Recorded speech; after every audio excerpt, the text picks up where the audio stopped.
Janice. Sorry. Okay, we're going to start again. Hello, welcome everyone. My name is Janice Sykes-Ross, and I'm the Executive Director for the West Philadelphia Culture Alliance / Paul Robeson House and Museum. So welcome everyone. Welcome to everyone out there as well, via the internet. So the Robeson House is open, and we have been doing this type of programming that we're doing this afternoon. I'm so excited to have these renowned authors here with us today. Welcome to the two of you. You're in for a treat, but let me just take a few moments and just tell you a little bit about the house itself and the museum. So we have a new exhibit. I'm not wearing a comic strip. This is our new exhibit that we are promoting here at the house, and it really introduces you into the musical contributions that Robeson made, his theatrical contributions, as well as his stage presence, and how he used that form of his artistic ability to make great strides and great change. And so we invite you to come back and tour the house. We invite you here today to stay afterwards and get a tour of the house. So welcome, and now we're going to turn it over to our program director, the eminent Mr. Chris Rockins. Oh, thank you. I didn't know I was making an appearance on film today, but I'm really excited for this conversation. Didn't even know it would end up being as timely as it is. But right before we closed for the pandemic, Josh was like our last meeting on the books at like March 28th, 2020, to have a conversation about we are worth fighting for. We had, everybody, we closed down our programming. We adapted some things online, but we knew we wanted to, when we came back open, we came back alive, we wanted to bring Josh to the house. So I'm really excited for today's conversation.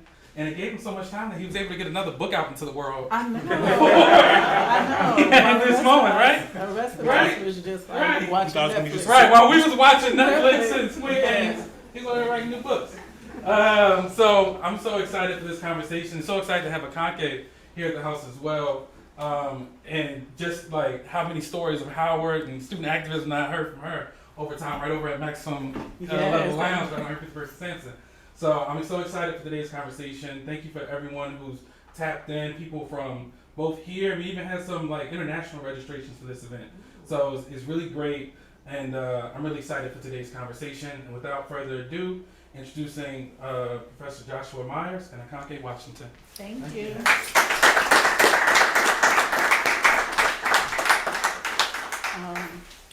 So we agreed we was gonna start with a little history about ourselves, how we know each other. I'm sure your memory is better than mine, but I do believe that I met Josh reading books with Black people about Black liberation at Sister Stephanie at their house. We were in a book group together, and somehow or another, also there's a Freedom School connection that I can't really pinpoint, but Freedom School and Dr. Carr. And we met through those circles here in Philadelphia, and it's something about reading with people, tackling books with people, that when you're in a certain space and you're reading things and like mine, there are people in those spaces that start to feel like family, and he was one of those. And so I don't know if this is like a real family thing to do, but then I follow him on Twitter because he is like a tweet demon. I can't figure out how to get things in like the reduced number of words. So I remember following you on Twitter, and you were working on your dissertation. This is all on Twitter, y'all. He was working on his dissertation, and it was like Christmas break and the library wasn't open. And he was like, or Thanksgiving break, how am I supposed to get my work done if nothing is open? And I was like, yo, he is so committed, because I'm sitting here like eating Fritos. So I watched his... You never told me that one. I watched his dedication and his commitment, and then I went to his dissertation, and I was blown away. And so then I just became like a stalker. I became a stalker, and simultaneously, I was a graduate of Howard, and I participated in the student protest in 1989, and I was in a group of people who was trying to write a book about that. I don't know if you've ever experienced trying to write a group book. It was horrific. And so I had suggested to the group that we get someone to write it for us. And we originally had one person in mind and it didn't work. And so I went to Dr. Carr because I was like caught between a rock and a hard place. I didn't know what my next move was. And we was in Blackburn at Howard, and Dr. Carr suggested that I find someone who was more committed to Black people and liberation than to the university, right? And I was like, I know 2 people. And Wait, who's the second? the second one, I didn't think they could actually get it done. Okay. I'll tell you the second one later. Okay. It's not a secret. But you know, I didn't think he could get it done. So I knew 2 people who I felt their heart was in the right place. I knew one person who I felt like their heart and work ethic was in the right place. And so I asked him, and he said yes. And ta-da! How long was it since you all had the idea to document the story? It was years. So it was years. It was a 10-year moment that you all wanted to do it? Yes. 1999. Yep. It was a long time. And we all have really strong personalities and really strong opinions and views. And we fight and we curse. And so nothing got done in that 10 years. Nothing got done. And I remember looking at April Silver, whose words encompass the title. Those are April Silver's words. We are worth fighting for. Looking at her notes, because she kept meticulous notes. She did. And the notes that I was looking at was from 1999. And it was a meeting that you all had, and you're trying to get the book done. And it's like, these are all the people that we should reach out to. And we should get funding from Puff. Yo, that was so 1999. Now, if I had funding from Puff to write this book, what would it have looked like? Right? Anyway. We'd have a book, a movie, all kind of stuff. Like, I know who I want to play me. He'd be on the videos. Yeah. He sure would be all in the videos. Oh, all in the videos. Yeah. Just a quick Puff story. P. Diddy, for those who may be younger. He sold T-shirts after the protest. Yes, he did. It is funny how, when you go to college with people and they have their personalities and you watch their personalities emerge into their careers, he was always a hustler. He definitely, while the rest of us were like trying to figure out how we was gonna make up that classwork that we missed in that building, how we was gonna get our life back together, what we was gonna do with all this leftover food, you know, how you clean up the A building. He went and sold T-shirts. Like he always had that entrepreneurial spirit that I don't. But that is who he was. He always, from day one, and people, he's just more of himself now. Yeah. So this is how we got to We Are Worth Fighting For. But so my question for you is, because I recently read in the email that Chris sent out that you were not interested in writing about student protests. One, why'd you say yes? And then 2, you could have told me no. Why did you say yes? And then 2, what were you interested in writing about? Thank you. Thank you for the question. Thank you all for being here. Thank you to the Robeson House and Museum. Is it museum and house? It's a complex now. You know what I'm saying? We on our way. Yeah. It's a beautiful, beautiful place. Yes. I haven't been here since they did the renovation. And I was telling people earlier, I used to come and check in to see how the renovation was going when I lived here. Oh, yeah? Because I couldn't wait for it to open. So my last day in Philly in June of 2013, I actually stopped by here before I got on the bus to go to DC. So Oh, wow. it's a really, really sacred space. If you think about the person, the people, the pictures that you see on these walls, it's not just Paul Robeson. Right. It's the people around him too. So really happy to be here, and really happy to be in conversation with Akanke, and to see so many people who, every time I come back, I'm reminded that y'all are family. It feels like coming home for like Thanksgiving or Christmas break when I come to Philly. And so the other part about our relationship is that Courtney, Courtney Javois, who when I was an undergrad at Howard, it's another space where we read about Black liberation, talked about Black liberation, really outside of the classroom.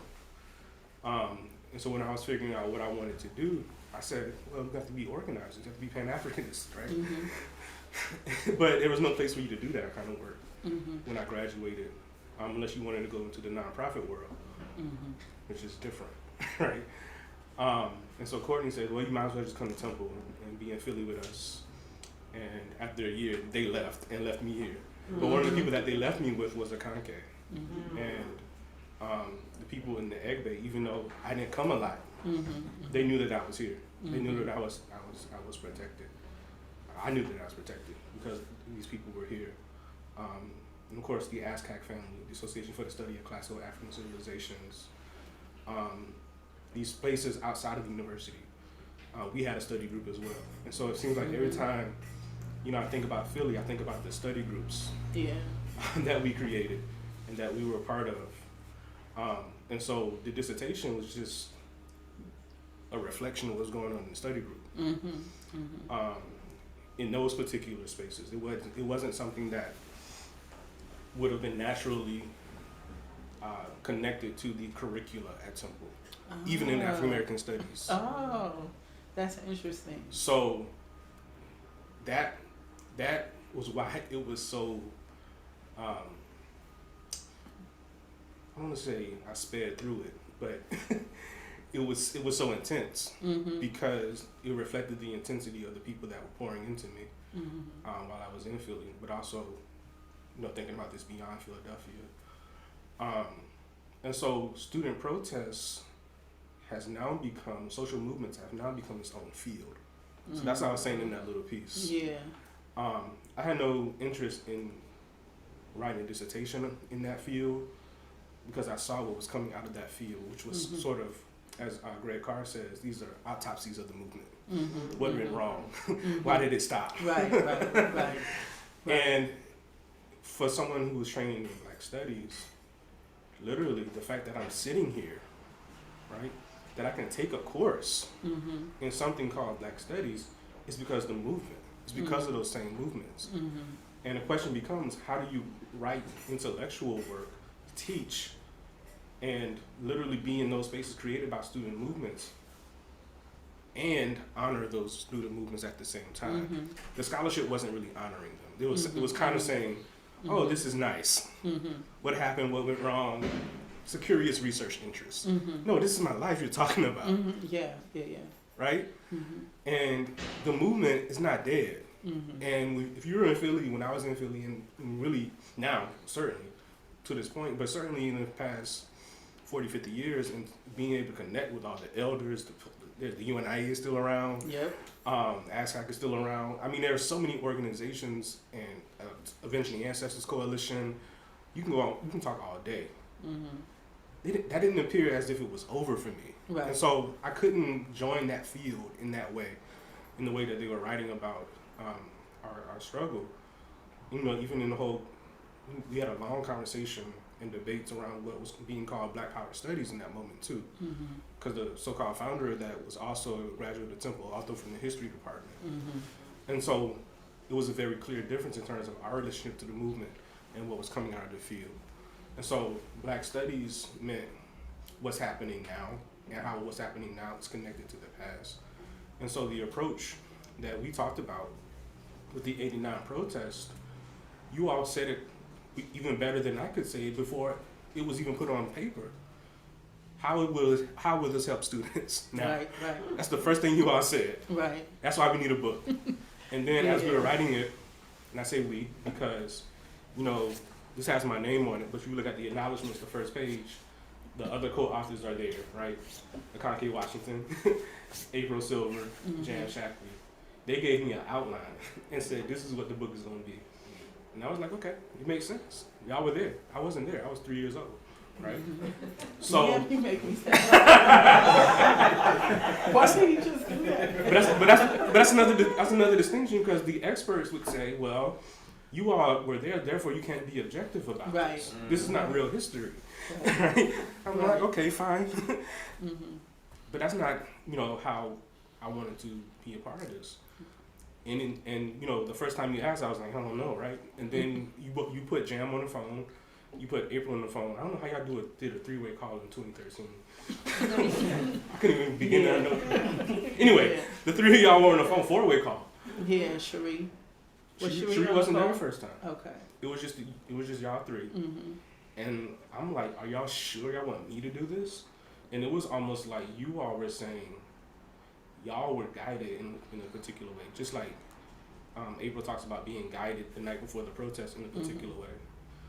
And so I felt that on me. And I know the spiritual traditions you and April come from. So I felt that on me, right? Right. And I had to do it at that point.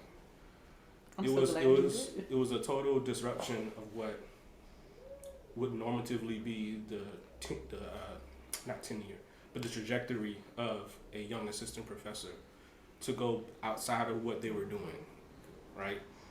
To go outside of what their research trajectory is, right?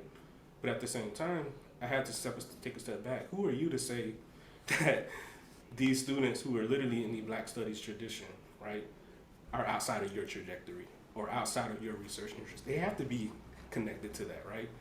Especially if you're going to be at Howard, doing this at Howard.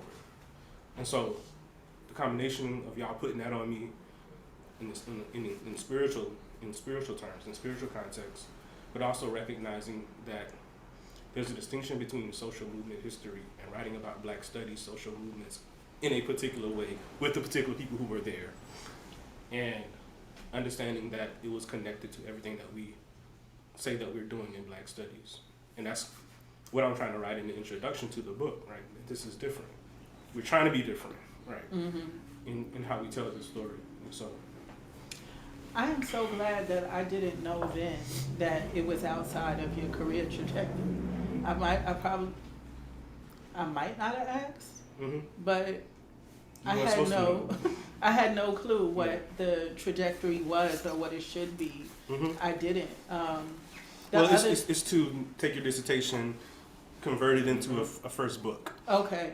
right? Yeah. Okay. And then do whatever's next after that, right? Okay. And so we started from scratch. Yeah. We're not supposed to start from scratch at that point in the year. This is my second year in the tenure track. I had no clue. And so I literally started from scratch. I had Did no something clue. from start to finish. I think, okay, so I'm even more grateful. I had no clue that that was the path. But one of the things you said, the other thing that we trusted you with was centering our voice and the voice of the community.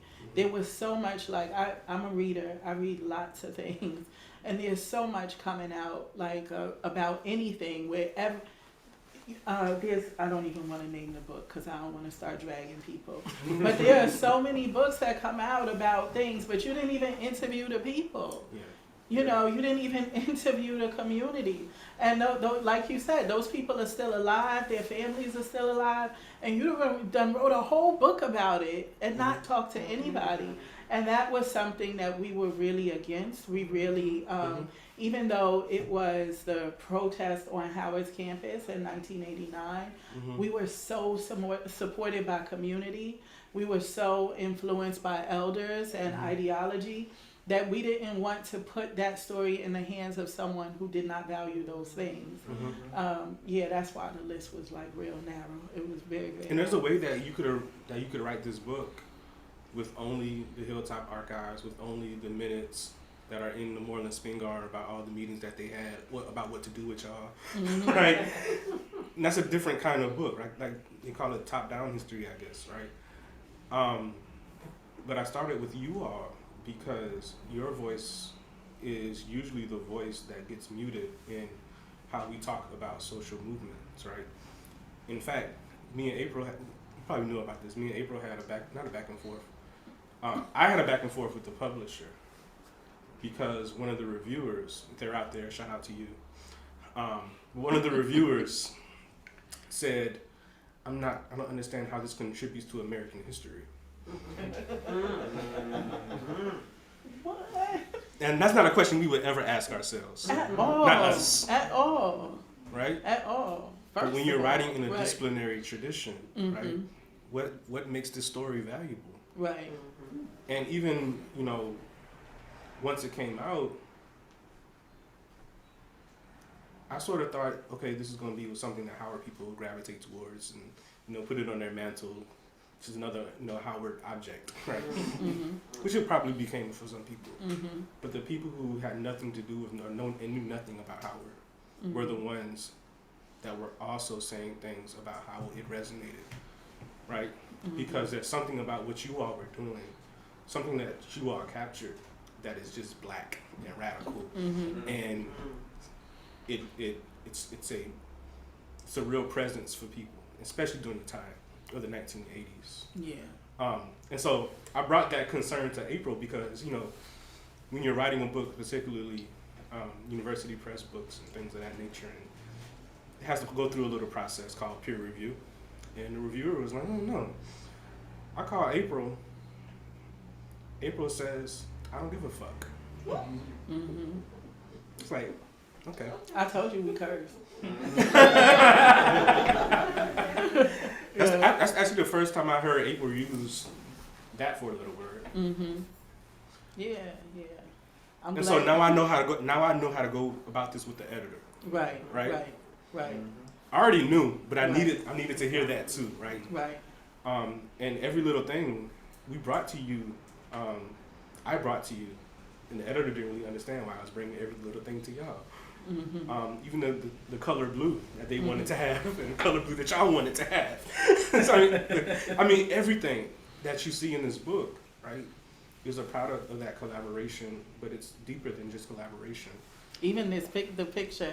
Oh yeah. I was, what picture did they want? I don't know. There were several, but I know I was on Broad Street, Uh-huh. and you sent the text of the pictures. I sent them to Nzinga, and she and I are in Philadelphia Black History Collaborative together, and I was like, which one is we about that life, pick the one, because I had my opinion, so I sent it to her. We all collectively. Oh, the press Signed wanted the off. ones when you were all on the floor. Oh yes, I was like no. We collect, but it has always been a collaborative and collective conversation, and also the centering. So I think one of the reasons why it can resonate and feel so black with so many people is also centering the music and the community. Absolutely. Right? There's something about that that really acknowledges how art and music influence and shape our lives that we experience, but it's not really captured in a lot of places. Even been captured. Even when people write about hip hop, like It's I said, not I been read a captured. lot. Even when people write about hip hop and they write about hip hop culture, the influence is always fashion, but never thought, never idea, never movement. So if you've experienced being influenced by hip hop in that way, and then you get to read, then it resonates. It resonates in a way in which other things just don't. And there's so much that I couldn't say because of space limitations about Howard students, not Howard institution, Howard students, and everything that hip hop became. I mean, if there's a grad student listening to this right now, somebody needs to write the story of the connection between Howard students and hip hop. I was just in the building the current Black Burn Takeover 2 nights ago, and Stephen Jackson is there. Oh yes.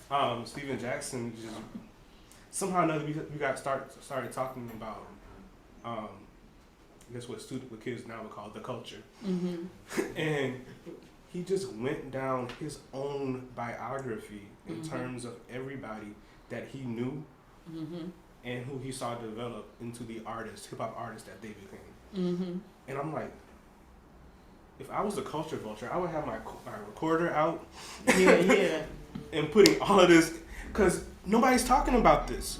And Stephen Jackson's also Young Minister of the Nation of Islam. He's a member of the Five Percenters. Comes to Howard and organizes in Black United Youth. And all of this is hip hop. It's not nothing else.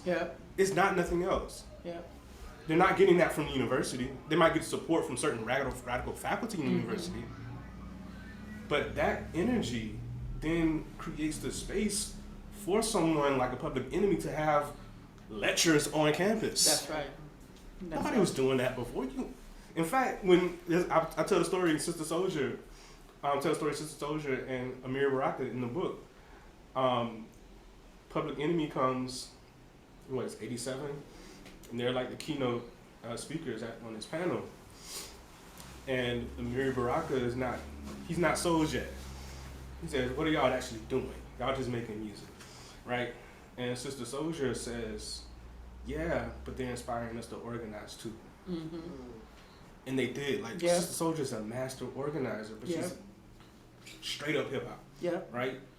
And so that period, I would say, not to put dates on it, but certainly throughout the 1980s and up until the mid-1990s, somebody has to tell that story of how it is hip hop that generates all that movement energy that emerges. Anti-police brutality work, anti-apartheid work. There's a conversation about how to transform electoral politics coming out of hip hop. Spirituality and religion, education. All the things that people in Black Neoforce became. Right? Definitely. And so this narrative in hip hop is being muted by a kind of narrative that pits gangster rap and conscious rap on two opposing sides, and then the entertainment industry sort of captures it, and now it's about who controls hip hop. But y'all were thinking about this in completely different ways. Absolutely. Yeah, I didn't. I loved all expressions of hip hop. Not saying that I loved every song, but I was never like one of those people who only gravitate. I still love ratchet hip hop to this day. That's just, it's the music. I remember being in Mr. Baraka's house one time, and I don't know why he was yelling at me. He yells, right? I don't know what happened. But he was yelling like everything is political. I don't know why he was yelling. I ain't say it wasn't. I'm just sitting there. And then he's like, even sound is political. Now that, I was like, oh my God, he's going off the deep end. But that day I drove home, and I was listening to Public Enemy and Terminator X. And I listened to that whole album on the way home. And then when I got home, I was so hyped. I was like, yeah, we gonna put the green, black, and red in, for real, for real. And I got out my car and I was like, you know what? He is so right that the politics of the music, even the sound, the beats, it was very political in ways that I probably didn't even have the language to talk about it then. And recently, so you talked about Steve Jackson, who is on Howard's campus now, and he's there with another brother, Jam Shaqui, who also participated in the protest with us. And I was on the phone with Jam, and we were talking about the differences between our generation and this younger generation. And the differences are in I know I sound real old. Those young kids, they just don't know what they don't know. But the gap there's differences.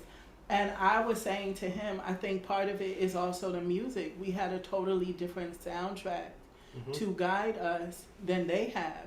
Our soundtrack was totally different. That's how y'all got 3,000 people in the building. Absolutely, yes. Yep. 3,000 people in the building.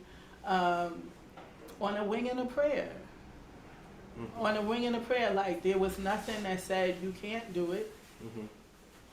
And 3,000, that is what 3,000 people who might not have known all the intricacies of who Right. Lee Atwater was, right? Right. But they understand being punked, right? They understand being played. They understand your university not representing you. And then the politics, right? And so the story at Howard in '89 was revolving around the board of trustees selecting Lee Atwater to sit on the board. Lee Atwater is the architect. I know, you shaking your head like, what? That's what we said. That's what we said. He was the architect of the George H.W. Bush campaign in 1988, among many other things that you all researched about, including his relationship to Angola and all kinds of stuff. He was Strom Thurmond's mentee.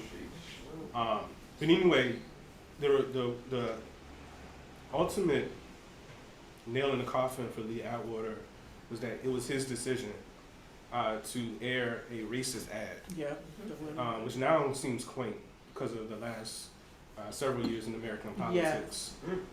It didn't seem as quaint as it did 6 years ago when I was researching and writing about this, right? Because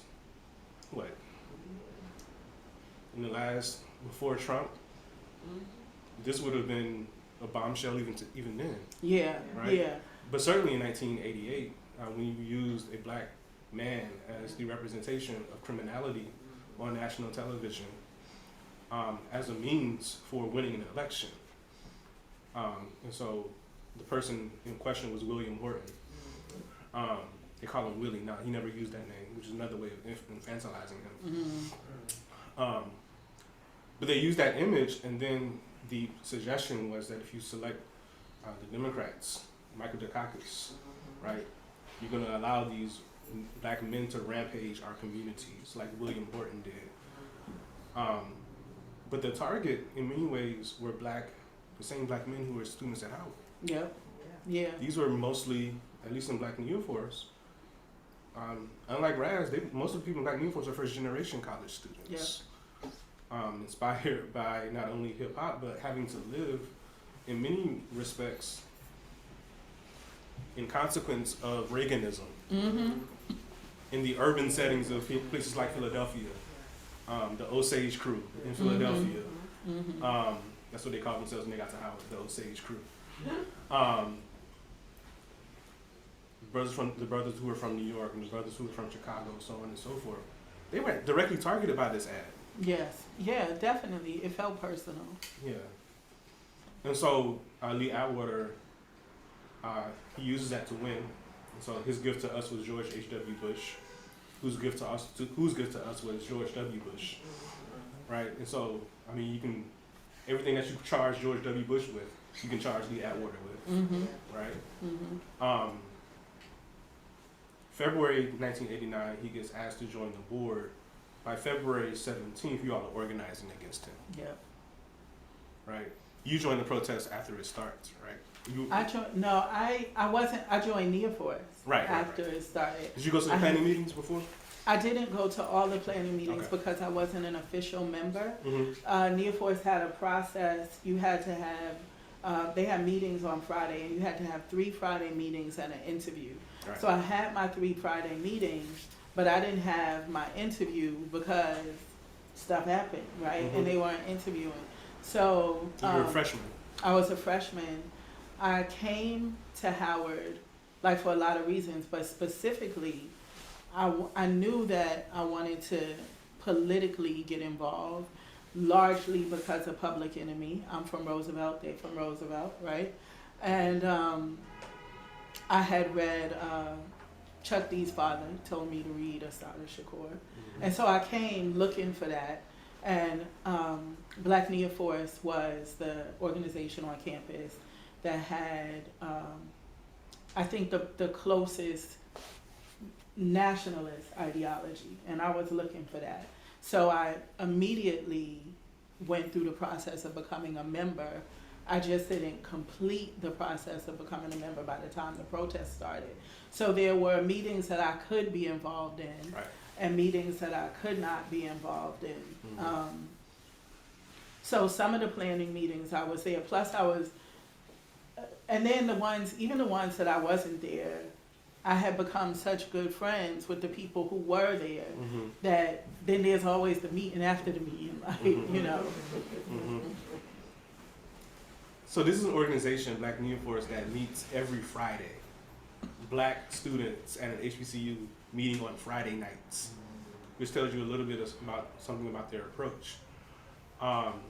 It was founded by a collection of men who came to Howard in the fall of '86 and gravitated around Ras Baraka, whose image is on the cover, the son of Amina and Amiri Baraka. Carlisle Seeley, Chuck Webb, and 2 other brothers who were involved in the initial sort of movement. And they targeted something that they felt was a problem with the generation, that they were too apathetic. Wasn't Steve, it was actually Conrad. Conrad Tillard, who was not a Howard student, but he was involved in youth organizing at the time, said there are two ways to kind of orient yourself if you were a college student at a place like Howard. You can either go the Reginald Lewis route, right? Like the watch your white guys have all the fun, let's all get our money and go on Wall Street and do our thing. Or Jesse Jackson, right? Who, when the students convened at Howard from all across the nation in 1987 to this is the second meeting of the National Black Student Unity Congress. Jesse Jackson says this is the most significant gathering of black students since the founding of SNCC in 1960. So that organization, I don't think it's ever been written about, the National Black Student Unity Congress. But it was at that meeting where Sister Soldier and Maria Baraka had that confrontation because, and Raz is at that meeting running security for Public Enemy. And so it was their first public appearance of what became Black New Force. They had their uniform and things like that. And so it was soon after that they found the organization in early 1988. And it was interesting because, I'm looking at some of the founding documents, I'm looking at the news, the student newspapers, their documentation of it. Then of course I'm talking to them, right? So you have not only hip hop, you have them inspired by their elders, right? And so they take the organizational logic of the Black Panther Party, directly from the Black Panther Party. How you develop the systems to kind of organize leadership, executive leadership, right? There was not a president, there's an executive minister, so on and so forth, right? But it's also heavily influenced by the Nation of Islam. They had been trained by the fruit of Islam. And there was also a component, a paramilitary component, which becomes necessary if you're going to take over a building, especially with 3,000 people inside, right? And so that's a little bit about Black New Force, the organization that became really the leader of the protest, even though on paper there was a coalition of students, but it was Black New Force providing much of the leadership. And then sometime before the protest, Raz decides to step down. And the person that they choose to succeed Raz is a woman, April Silver. And April Silver becomes the right choice, I think, to lead the protest because she had a different spirit than Raz. Raz was kind of, how would you say? Rah-rah. Yeah, rah-rah. I was going to say. He was very rah-rah. He was extra. He was extra. And I also feel like maybe like a Shango spirit or no? If that, yeah, I could definitely say a Shango spirit. But I also think he was an easy target because of who he was. And people took advantage of that. So it's, easy to pick on him, talk about him, his father, his family, and easy to, he just was a really easy target. And he's fire. He's an Aries, of course. Like, he's pure fire. And April was quiet. She's not. And she's not. She is the opposite. And Cherie, who is also another choice. Yes. Her too, like pure, like that hammer hits the nail every time. She is exacting, but she is pure fire too. So they were looking for a calmer less confrontational approach. Mm-hmm. And April was real, and April is methodical. Mm-hmm. She has different gifts and talents. She is methodical. She is reflective in a way in which none of us are. Like I think she's the only one like that. Mm-hmm. And so she brought an energy to a group full of, fire energy that we just didn't have. And it was needed at the time. Definitely. She was the one that was negotiating along with Cherie and others, which is very parallel to what's happening now at Howard. Yeah. For those that may not know, the Blackburn takeover is led by women students, almost exclusively women. And it really dawned on me maybe a week into the protest when I realized that that's probably why they refused to talk to them. Mm-hmm. You think?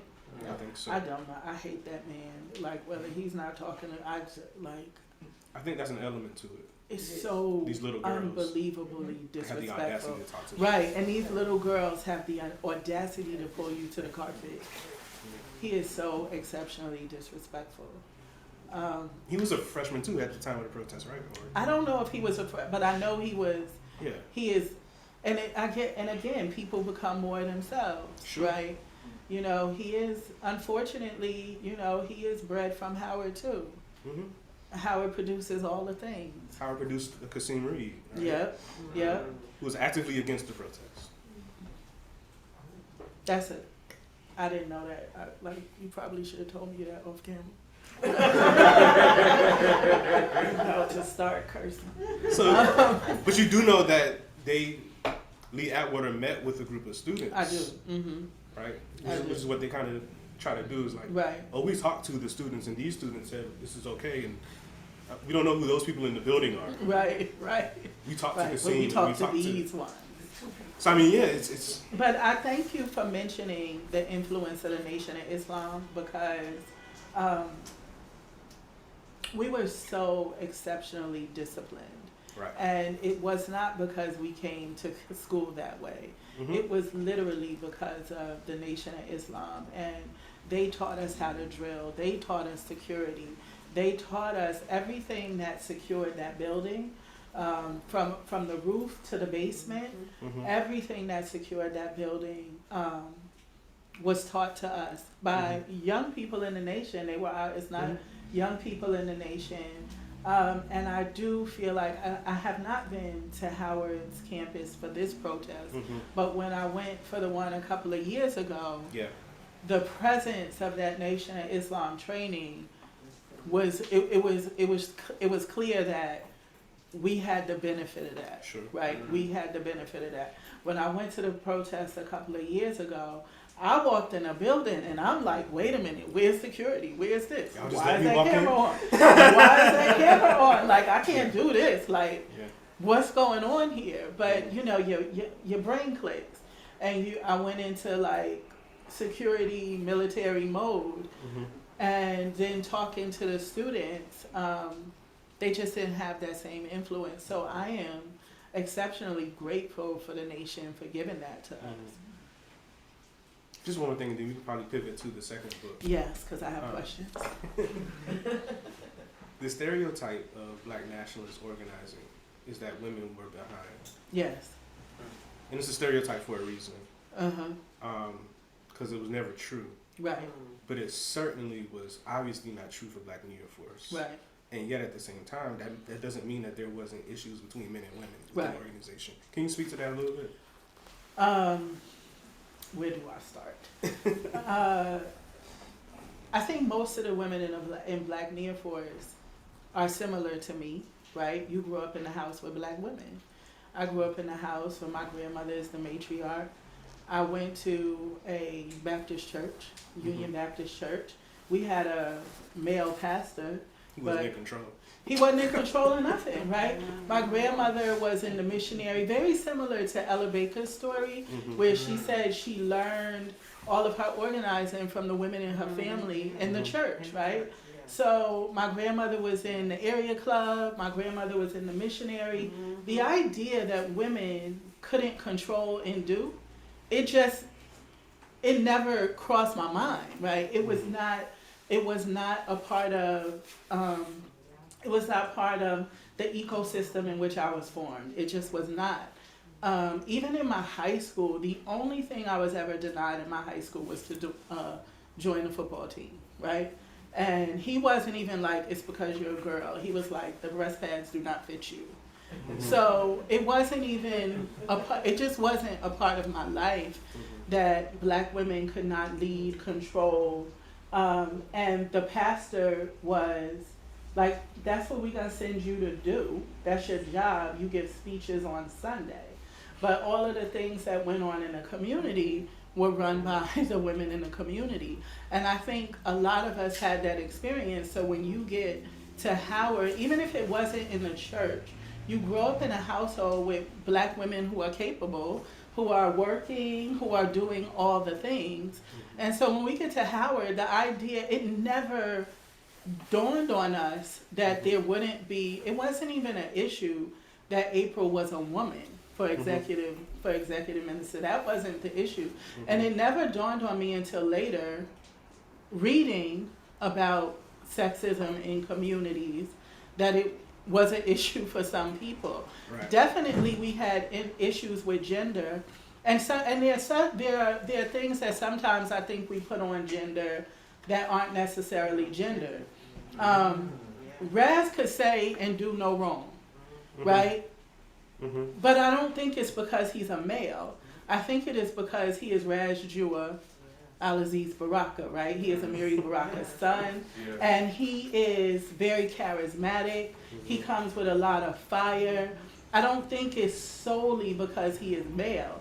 He could say, we would always joke in a meeting, like a woman could make a suggestion, and people would be like, oh, we have to think about that. And then Raz would be like, no, we doing this. And the brothers would be like, yes, we are doing that. But he could do it. Not any man could do it.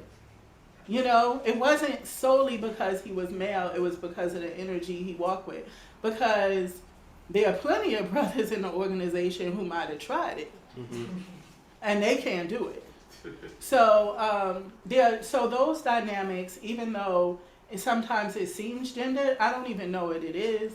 If it is, we had, we had a military component, we had security, we had a minister of defense that was male, a minister of defense that was a woman, Makita Shabazz, well, at least while I was in the organization.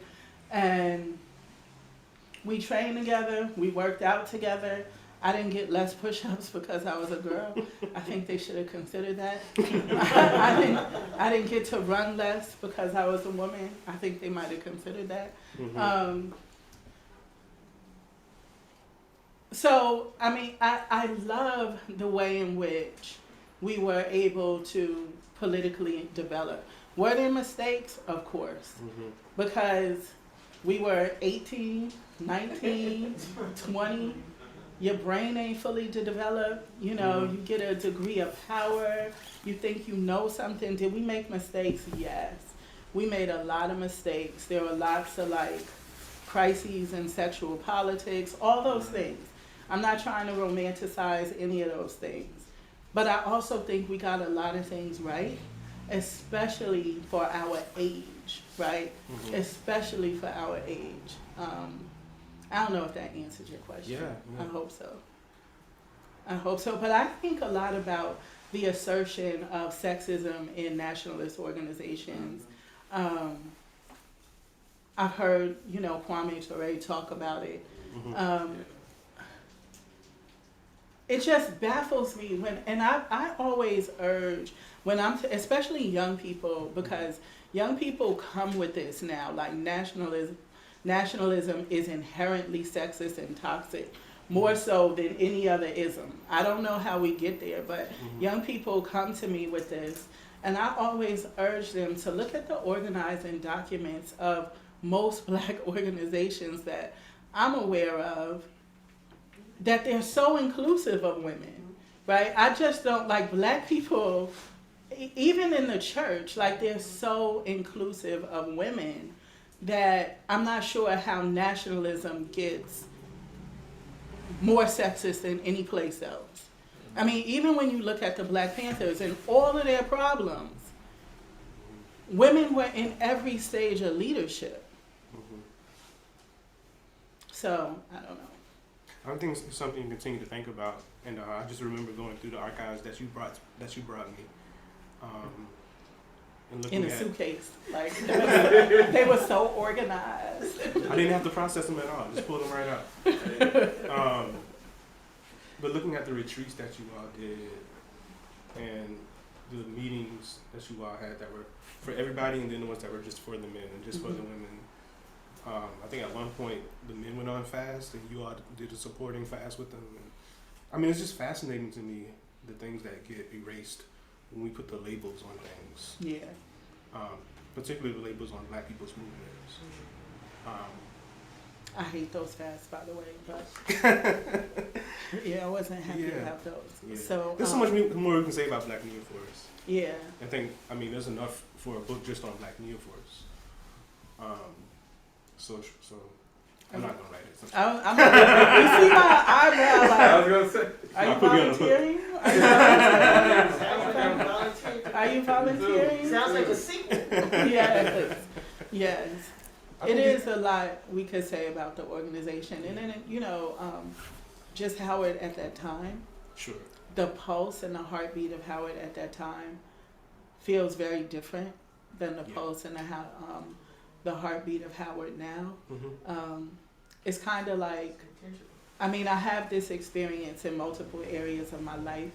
Going to Howard's campus, it doesn't feel familiar, right? It's kind of like going home to gentrified Brooklyn. It doesn't feel familiar. You know, I feel like a refugee, even though I'm home. You know, because I can't find the heartbeat. And so there was really something special. They sold it to Corvius. Oh, right, yeah. Corvius is a third-party contractor that's causing all the problems with the house. Yes. Howard has a 40-year contract with them. And Howard, to be quite honest, when I got to Howard University, I did not have housing. I did not have housing. My first couple of days there, I stayed with my aunt on my father's side. I didn't have housing. I don't.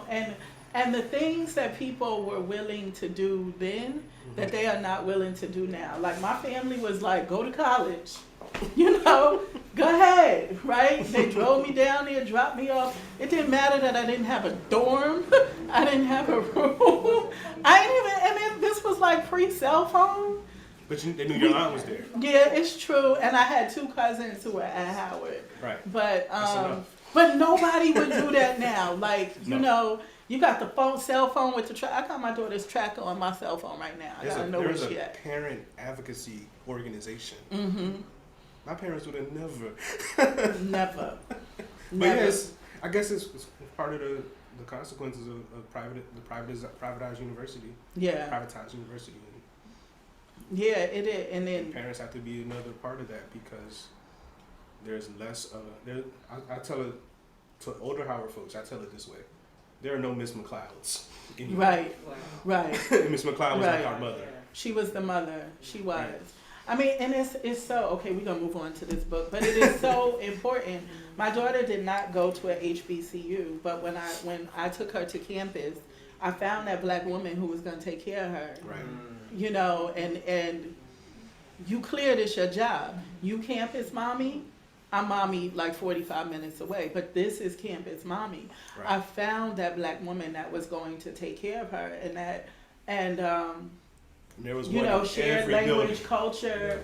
She understood the assignment, right? She understood the assignment. And she got her through, we got her through. There was no getting her through by myself. We got her through. And Miss McLeod was that to all of us. Dr. Taylor was that to all of us. So we're gonna pivot. I have questions. Well, I was looking at the book just now because while you all were in the building in '89, Cedric was in a tent on campus at University of California, Santa Barbara. Really? With his wife and with his best friend, Gerard Pigeon, who was on the faculty, supporting the students who were actually on a hunger strike. And so it's actually the case that there's a whole story of student activism, black student activism that's connected to, I guess the word that they would use back then is minority issues. In the late 1980s, that you all weren't alone. Like, Yeah. And then of course, after you all left the building, people started, saying, are we gonna do what we do in solidarity inspired by the Howard students? But at the same time, these students at UCSB were striking because they wanted ethnic studies, an ethnic studies requirement. What had happened, and this is a similar history at Howard, is that after the students created ethnic studies, there was a lack of support for ethnic studies by the time you get to the 1980s. So it's almost like the administrations were waiting these programs out. They were not funding them. They were not hiring within them. They were not departmentalizing them. Right. They were only programs. And so the students at UCSB said, well, if we make it a requirement, then the university has to support it.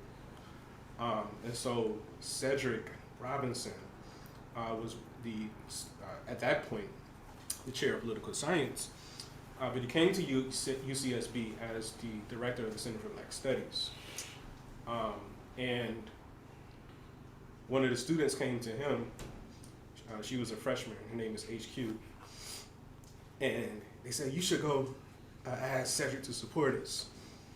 And she said, I can't go into this man's office if I don't know who he is or if I don't know his work.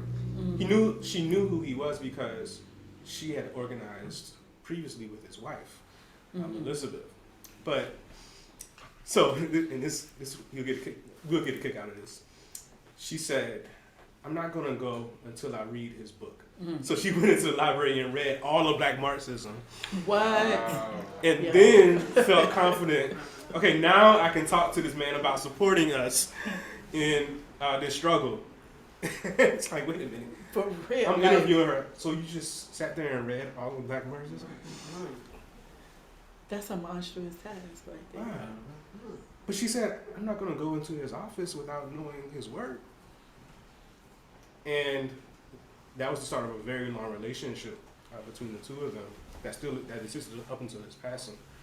But he walks into the faculty senate meeting after this meeting with the student, and he raises it there, that there has to be an ethnic studies requirement.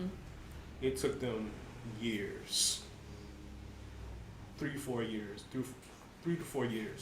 of fighting, and to the point where the students said, well, we're going to go on hunger strike. And Robinson had a tent called the Faculty Club, and they showed solidarity that way. But I thought that was an interesting connection. There are many connections, in fact, between the two books. But I thought that was an interesting connection because it was happening at the same time. At the same time. So can you tell me, one of the things I'm really curious about is in reading, Cedric Robinson has a long history of activism, a long history of scholarship, but yet it seems like it's just like emerging into activists and popular circles now. Yes. So can you talk a little bit about that? How that happened? What's going on? I wasn't even aware of it, right? Quite frankly, because we cut our teeth at our university. Greg Carr, see some Greg Carr students in the audience here. Introduction to Afro-American Studies 1. Yep. We're gonna read Black Movements in America. Yep. The 150-page book. If you're starting on with Robinson, that's probably the one to start with. Unless you just like pain, I guess. Yeah. Well, not pain. That's not the right word. Yes, it is. You start with Black Marxism. I mean, you might be a bit overwhelmed, especially if you're doing it alone. I was just about to say you need a study group. You need a study group. Black Movements in America was the book that he wrote for intro courses. It's literally his lecture notes. And that book was one of our books for intro with Dr. Carr. And then in an upper level course is where he taught Black Marxism, a course that I teach to this day, Black Thought in the Diaspora. And so my history with Robinson, in terms of reading him, goes to 2008 or so, right, when I was still in undergrad. And that followed me to grad school. I did a paper on him in 2012 when I took a class with Dr. Maxwell Stanford, Muhammad Ahmed. So, of course, and there's a connection between them, even though they didn't know each other. Dr. Ahmed, of course, is the founder of Revolutionary Action Movement. And there's a West Coast chapter of the Revolutionary Action Movement. And the basis of that West Coast chapter is an organization that Cedric Robinson was there at the founding of, the Afro-American Association, which is also the organization, parenthetically, that Kamala Harris's parents were a part of. So, she did celebrate Kwanzaa. So that's good. She wasn't lying about that, but she is lying about her radicalism, though. Right. And she's lying about her parents, because they weren't civil rights activists, they were Black Power activists. Right. So she can't tell the full story about that, right? Because then the media would have caught on to the fact that her background is that your parents were the precursor organization to the Black Panther Party. Right. Right.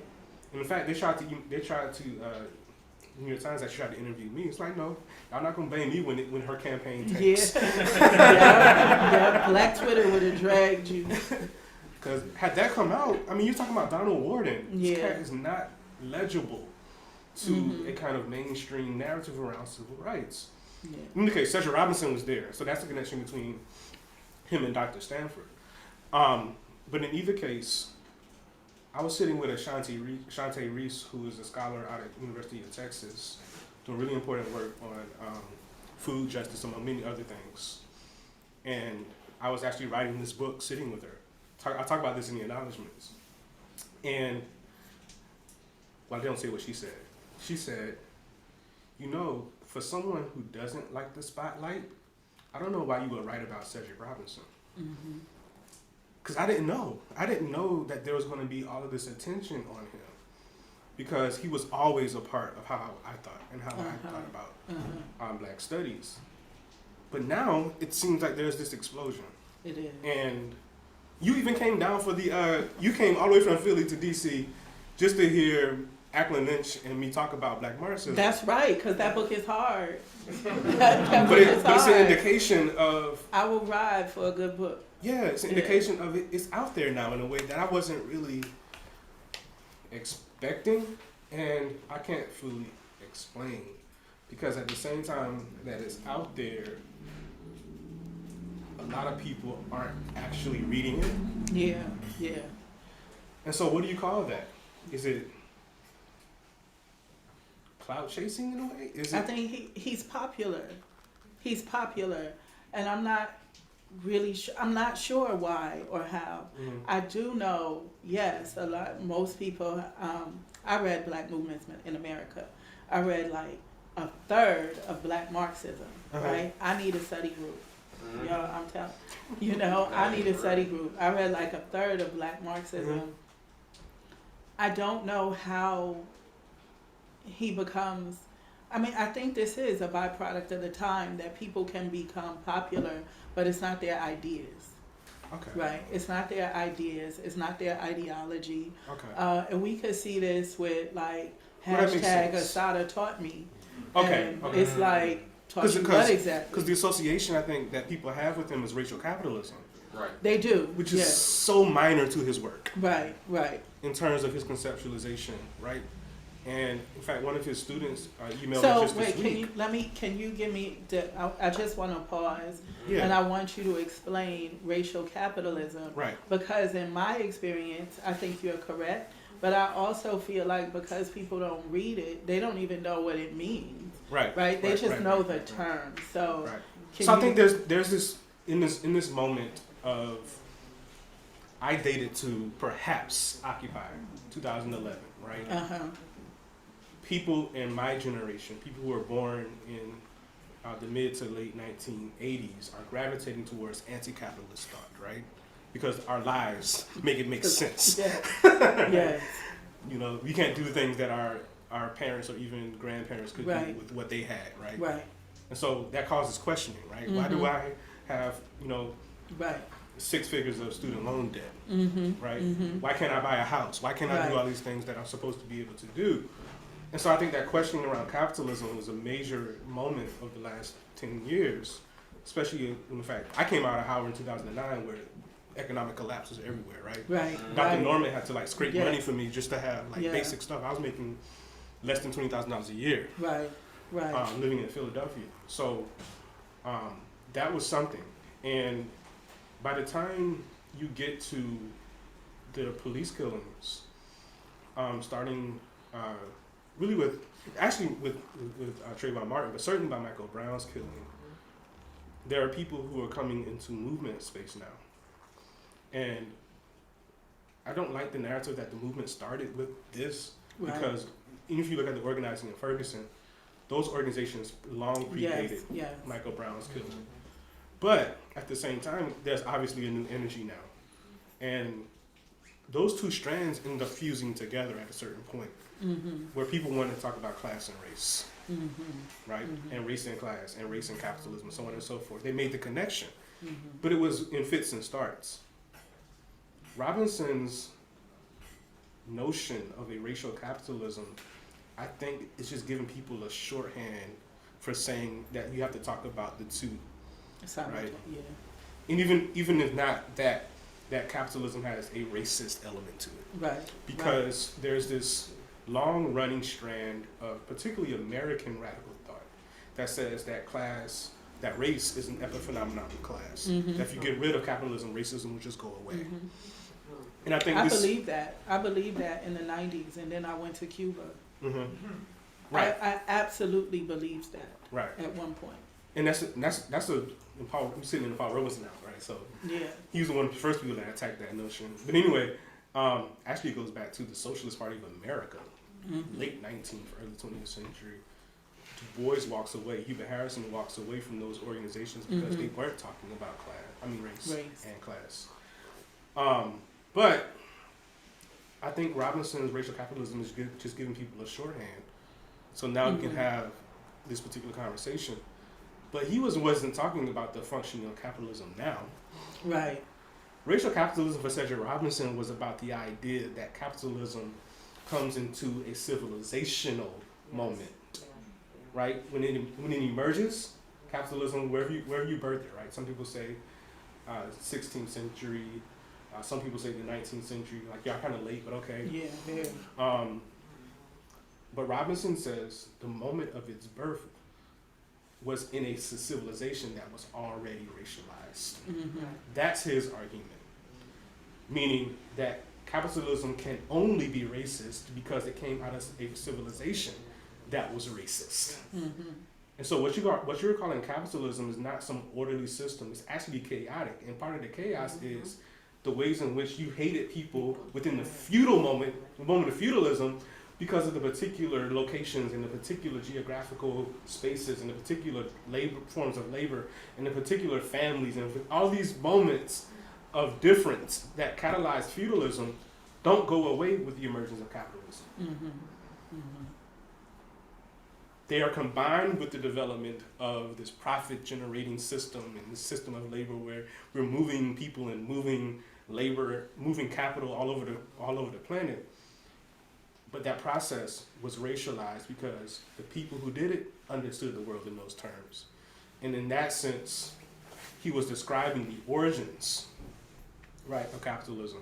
Now, his concept of the racial regime, which comes out of his last book, Forgeries of Memory and Meaning, is where he takes on how this changes and how it actually impacts us today. And he looks at that through the entertainment industry. He says this is an entertainment industry in its connection and collaboration with capitalism and capitalist structures that actually have most to do with how the logics of race are presented to us now, right? And so it's the minstrels, it's the function of minstrelsy, it's the function of Hollywood, it's the function of all of these new industries that maintain the fiction of race, that maintain the fiction of the Negro, that gave it to Darren Wilson, right?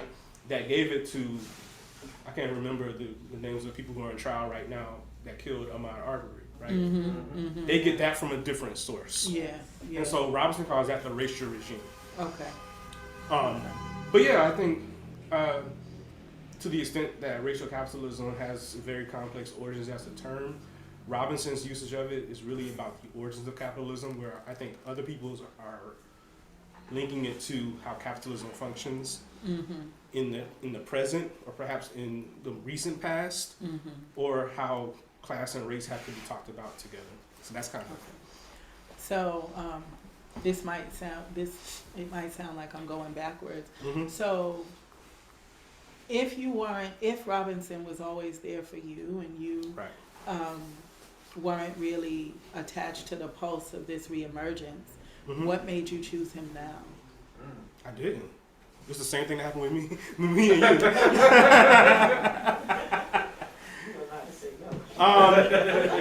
Boundaries. No, okay. It chose me in many ways.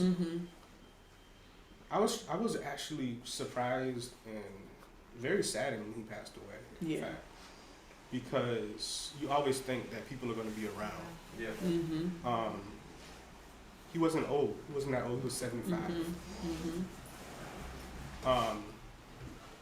And I had met him in 2014 on one of his rare trips to the East Coast. He didn't come to the East Coast a lot. And there was a conference honoring him at CUNY Graduate Center, November 2014. I remember going. I made the decision to go the night before. It was a Friday, Saturday thing. So let me go. Because I don't know, I've been teaching this man's works for 5 years at that point. Had written my first scholarly article about him. So let me go. And so I went up and I met him and I talked about, some of the work that I was doing. And he immediately said, well, go read X, Y, and Z. And it was after the end of a long day. He was tired. And I didn't realize it, but he was sick. He was sick at that point. But I always remember the homework assignment he gave me because I still don't understand it. I still don't understand why he told me to read what he told me to read. Really? I guess I'll figure it out one day. But that was our lone interaction. And so when he passed away, I was approached by Keisha Blaine to write a piece in memory of him for, at that point, a growing blog that's now in Black Perspectives. And the person who did the last article in a series of remembrances of him was his former student, Robin D.G. Kelly. Yes. Robin reached out to me after that article. It was the second time I've ever spoken to Robin Kelly. And he said, being the generous person that he is, all he wanted was to say thank you. And part of me is like, oh, Robin Kelly's emailing me, so let me make sure I get the most out of this. Yeah. So a year later, it took me a year later, I was doing your book. This is 2016. You all gave me that book in 2015. So I'm doing your book, and I started doing the research that I wanted to do coming right out of graduate school. And I completely reconceptualized that project to not do not to do as comprehensive a thing that I did in my dissertation, but to focus on exemplars, something that James Stewart teaches us. If you want to have people really understand an idea, give them a figure that represents that idea to study.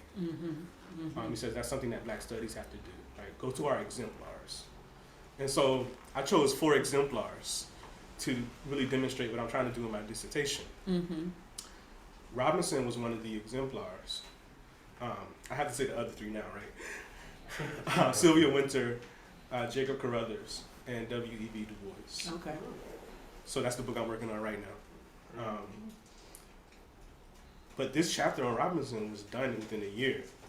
because after he died, I mean, there were several articles that revealed things that I didn't know in terms of his biography, and Robin was writing most of those articles.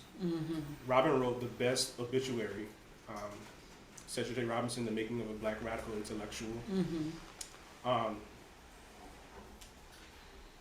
it was really formative for me because now I can see like the personal part and connect that to things that I learned from Dr. Carr and, you know, ASCAC folks, and being in Black Studies with Dr. Norman and Dr. Ahmed and Dr. Montero, and people who are like people, not just scholars. Right. Yeah. Right. That was very transformative, because Robinson became not just the author of Black Marxism to me at that point, or the author of Black movements in America at that point, right? And so that's how I wrote about him in this chapter. And so Robin Kelly's emailing me, so let me send him the chapter.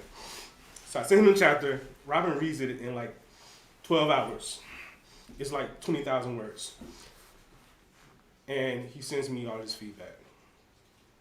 And it's like, oh, okay. Maybe I'm doing something right here. A year later, a random publisher emails me out of the blue. I just got a fellowship to go study in Du Bois's papers. So I'm ready to do that, because that's part of the book too, right? This publisher randomly emails me and says, you want to write a book about Cedric Robinson? I got your name for Robin Kelly. Oh, okay. I'm doing this thing right now. But it's like, okay, do I need to do this? So at that point, I'm not doing a book on Cedric Robinson without reaching out to his wife. And so I'm in the middle of this fellowship.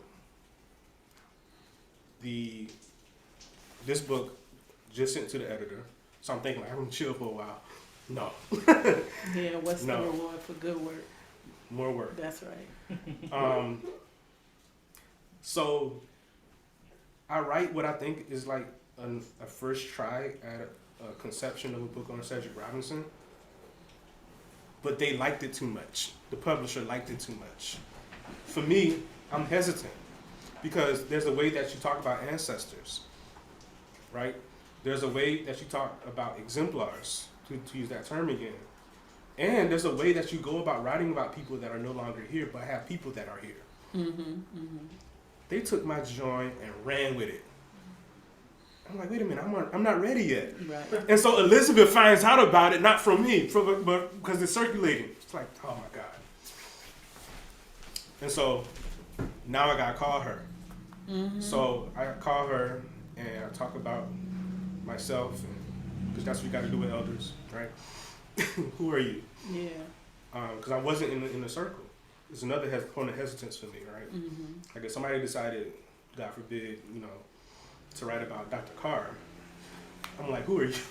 Word. Who are you? We would all say that. Right. Lots of people would be saying, who are you? Right. So that was the part for me, right? But they embraced me, and because they embraced me, I decided to go forward with that particular book, and that's what we have. Well, I'm glad. So, how much time do we have? Y'all can go for as long as y'all feel Okay. comfortable. Don't say that. We put 3 o'clock on the flyer. What time Okay. is it? It's 2:30. Okay, good. Are y'all good? Yeah, good. All right. Because we can go. Yeah. We got Q&A though. I was going to Okay. say, I want to leave time for questions.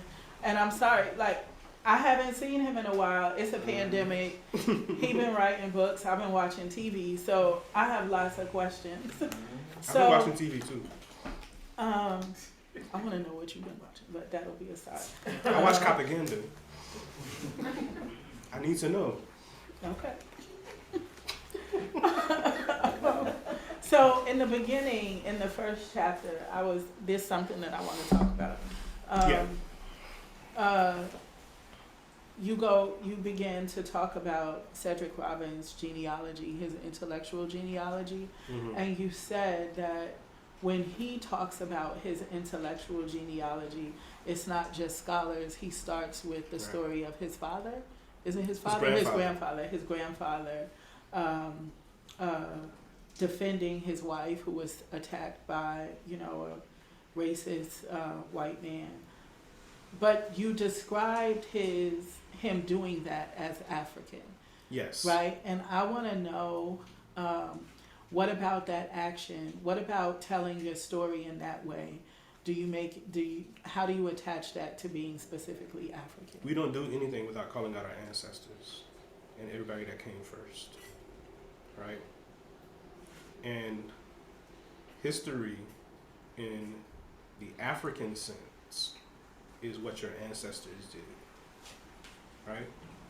And when we tell that story enough time, and when we have enough people telling that story at the same time, you can tell the story of a people. That's right. Right? Right. And so for those who follow me on social media, you know that in my bio, a person is a person because of people. Mm-hmm. Coming from the Zulu peoples, but many African people have that same concept. Yes. I chose to focus in the book on the Bakongo, and there are a number of reasons for that. The Bakongo, or the Kikongo peoples of West Central Africa.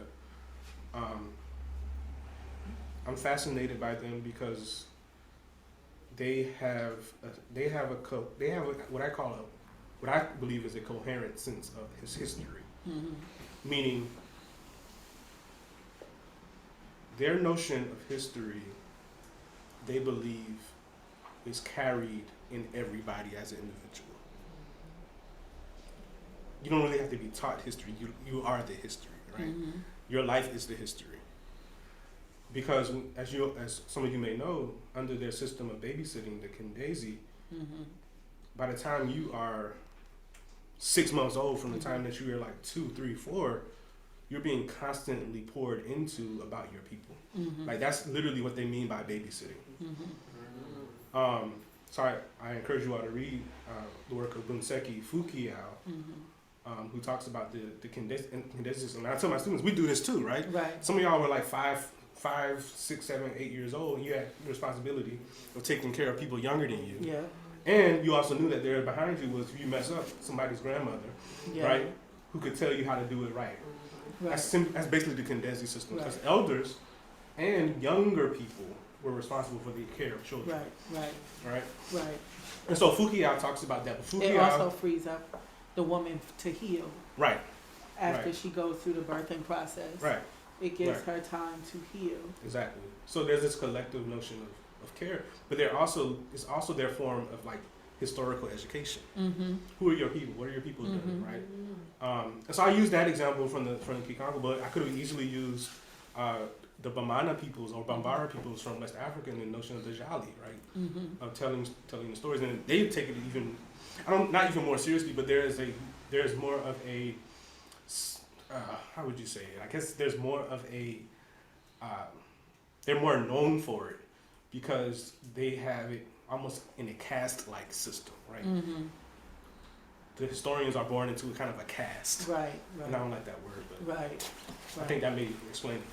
But I chose the Bakongo also because of the way that they tell it as cycles, right? And we learned this coming from Fukiao and coming from everybody that Fukiao influenced, including my direct influence, Greg Carr, who always talks about the Bakongo cosmogram, Mm-hmm. right? And I wanted to put Cedric's life on a cosmogram. Mm-hmm. Because when you use the cosmogram, you can see the past, but you can also see what's next for you at the same time, right? It's not a linear notion of the past. But what is he seeing in the past? He's seeing his people, his direct bloodline ancestors, but also the ancestors that we all share, right? So I wanted to put his life on that kind of trajectory because Robinson wrote a history book, right? Black Movements in America. And guess what he did in the history book? He put his own family in there. You can tell the history of our people through your own bloodline. Yeah. But he didn't say, that's my grandfather. Mm-hmm. That's the one thing that makes it different. Mm-hmm. So there's this line in Black Movements in America where he mentions Winston Whiteside. Winston Whiteside, I guess when you're reading this, who's Winston Whiteside? You would never know. But that's his father, unless you knew his work, right? And so he directly inserts it there, and I use that as not only inspiration for how to tell his history, but also he says, this is my intellectual influence. Right. Not just my grandfather, this is my intellectual influence. And so I tried to figure out what that meant. Thankfully, Robin had done some research into who Winston Whiteside was. He was a very short man. He was 5'4", but he was what we call in the South. I guess we call that's probably more than just the South. He was a bad nigga. Y'all know what I mean by that? Mm-hmm. These are the people that fight cops Yeah. and get away with it, right? These are people that also protect our communities. Mm-hmm. How do we survive for so long? We had bad niggas that just was out there, right? Yeah. And his wife ends up being the phrase that Robeson used. Her boss intended to exercise his sexual privileges as a white man who was a boss over black women, and she fought him off. But that wasn't enough. So this 5'4" man who went by Cap walks down to the Battle House Hotel. This is in Mobile, Alabama. The Battle House Hotel is like, what's the most famous hotel in Philly? I don't know. But this is where everybody stays. This is the Ritz-Carlton of the South, right? Abraham Lincoln stayed there. I mean, it's like, right. It's known for being like the hotel of dignitaries. He walks into the kitchen, grabs the man. He's 5'4". He beats him up, and then hangs him in the freezer. Leaves him for dead.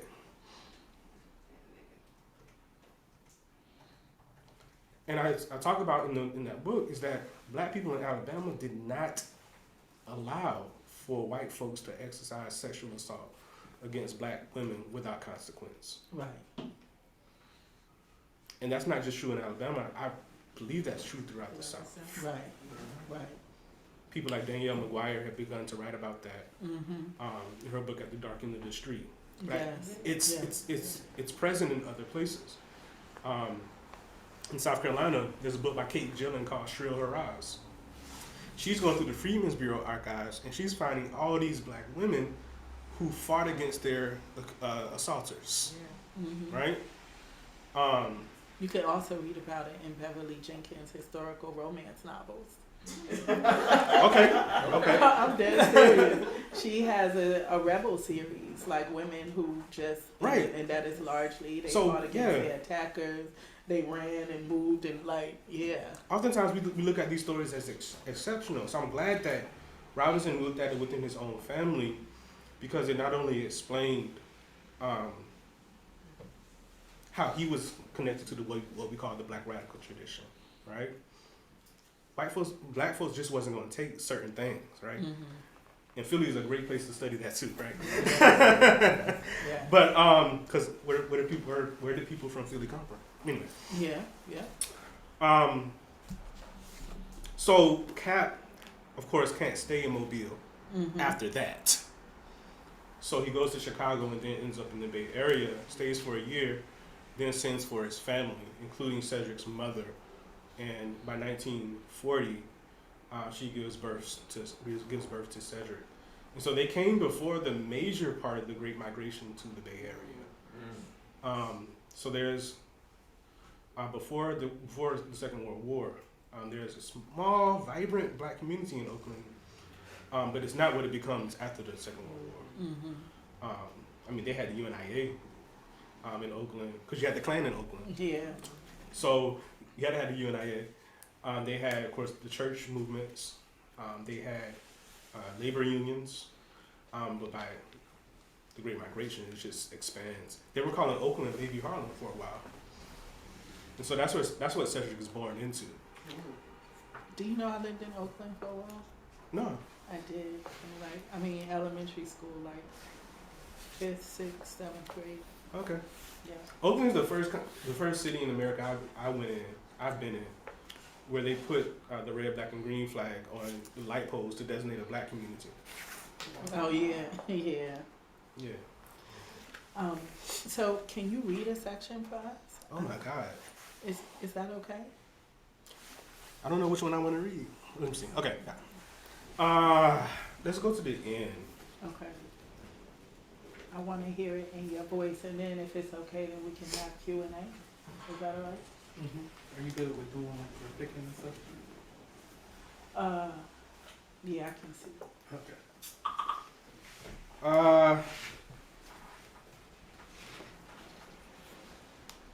No, let's not go to the end.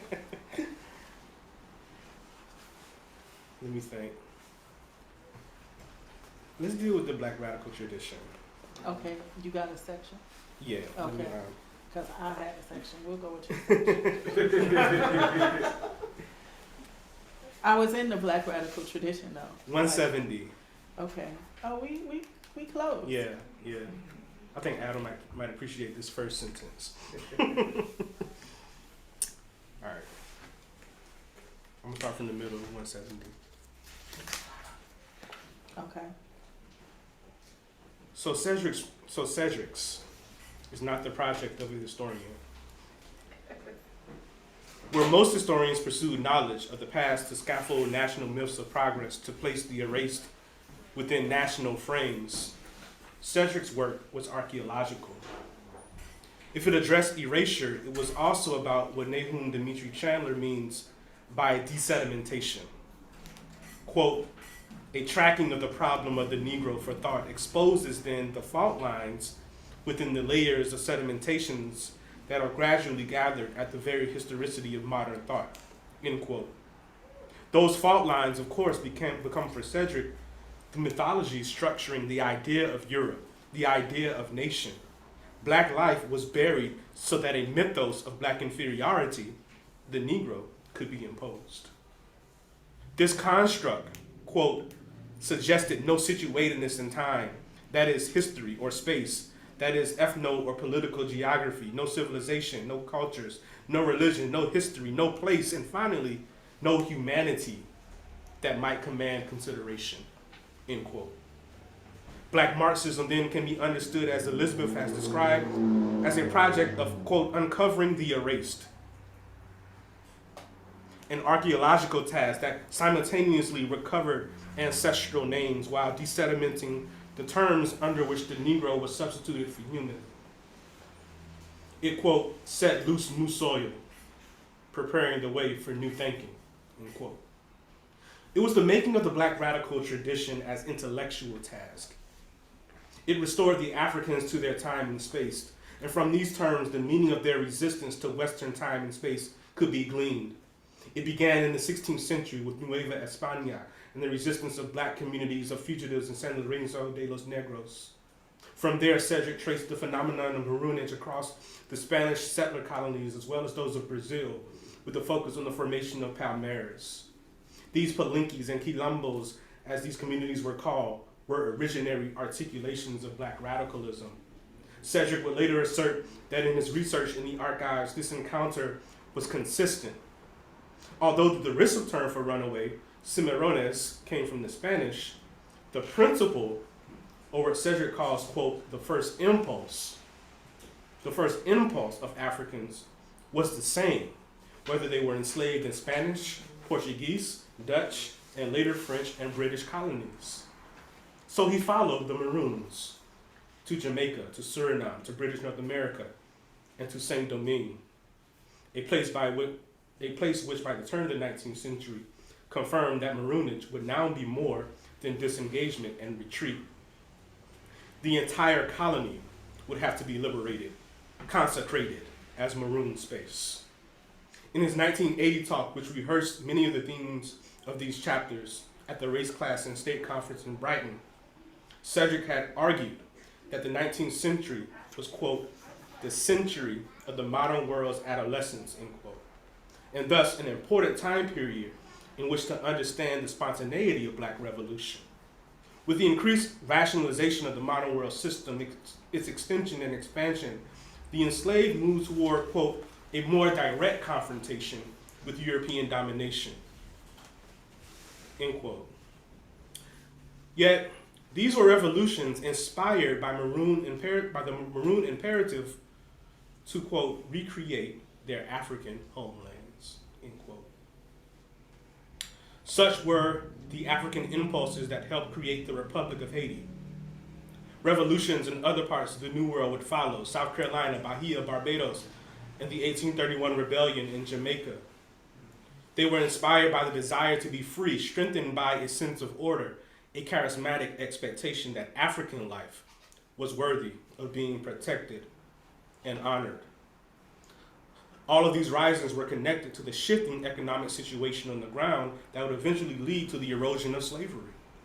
Black self-activity created new republics, hastened abolition and emancipation, but above all, it forced the world to take notice that African enslavement would not be a permanent form of exploitative capitalism.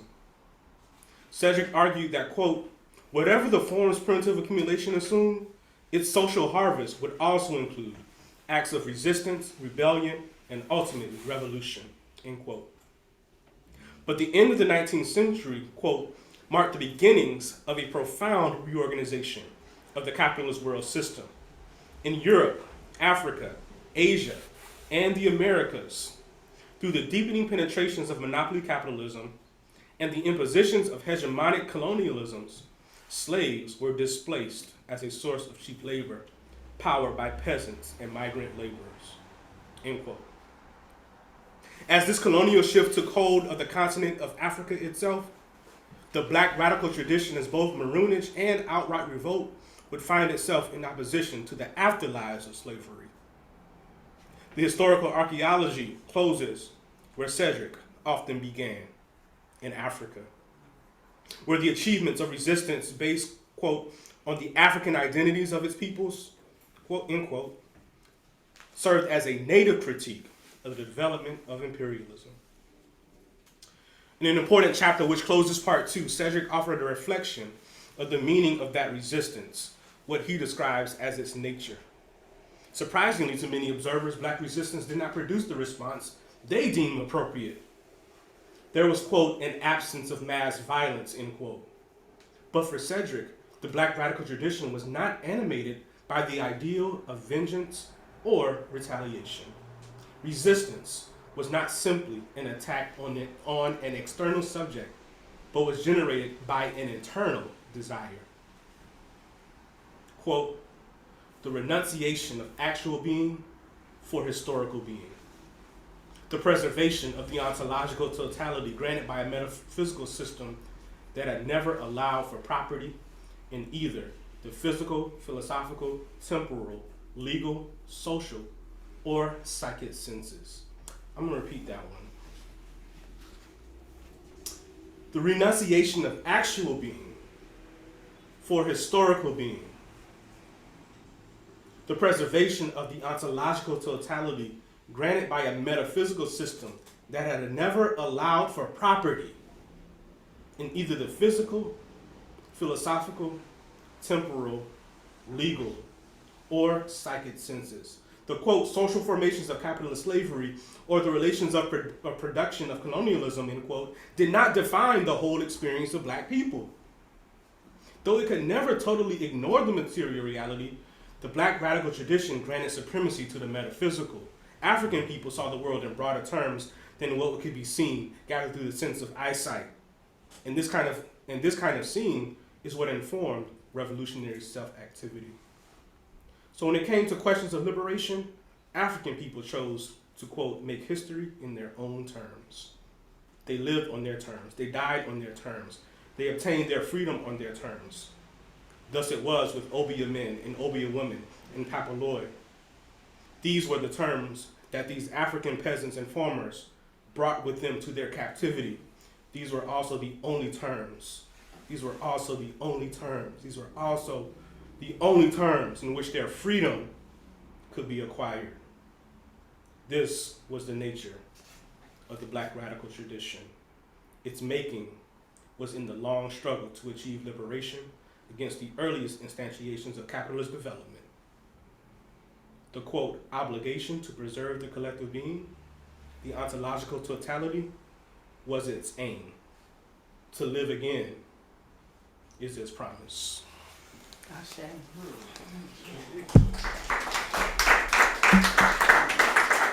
Thank you. That was so good. I loved hearing that in your voice. Thank you. Like 5 minutes, 10 Question and answer? Yeah. Okay, yeah, Let's go here. Let's get Hakeem to get these books on and stuff. okay. I do have some questions from Zoom as well, but we have time for maybe a couple questions from the audience. The sun came out.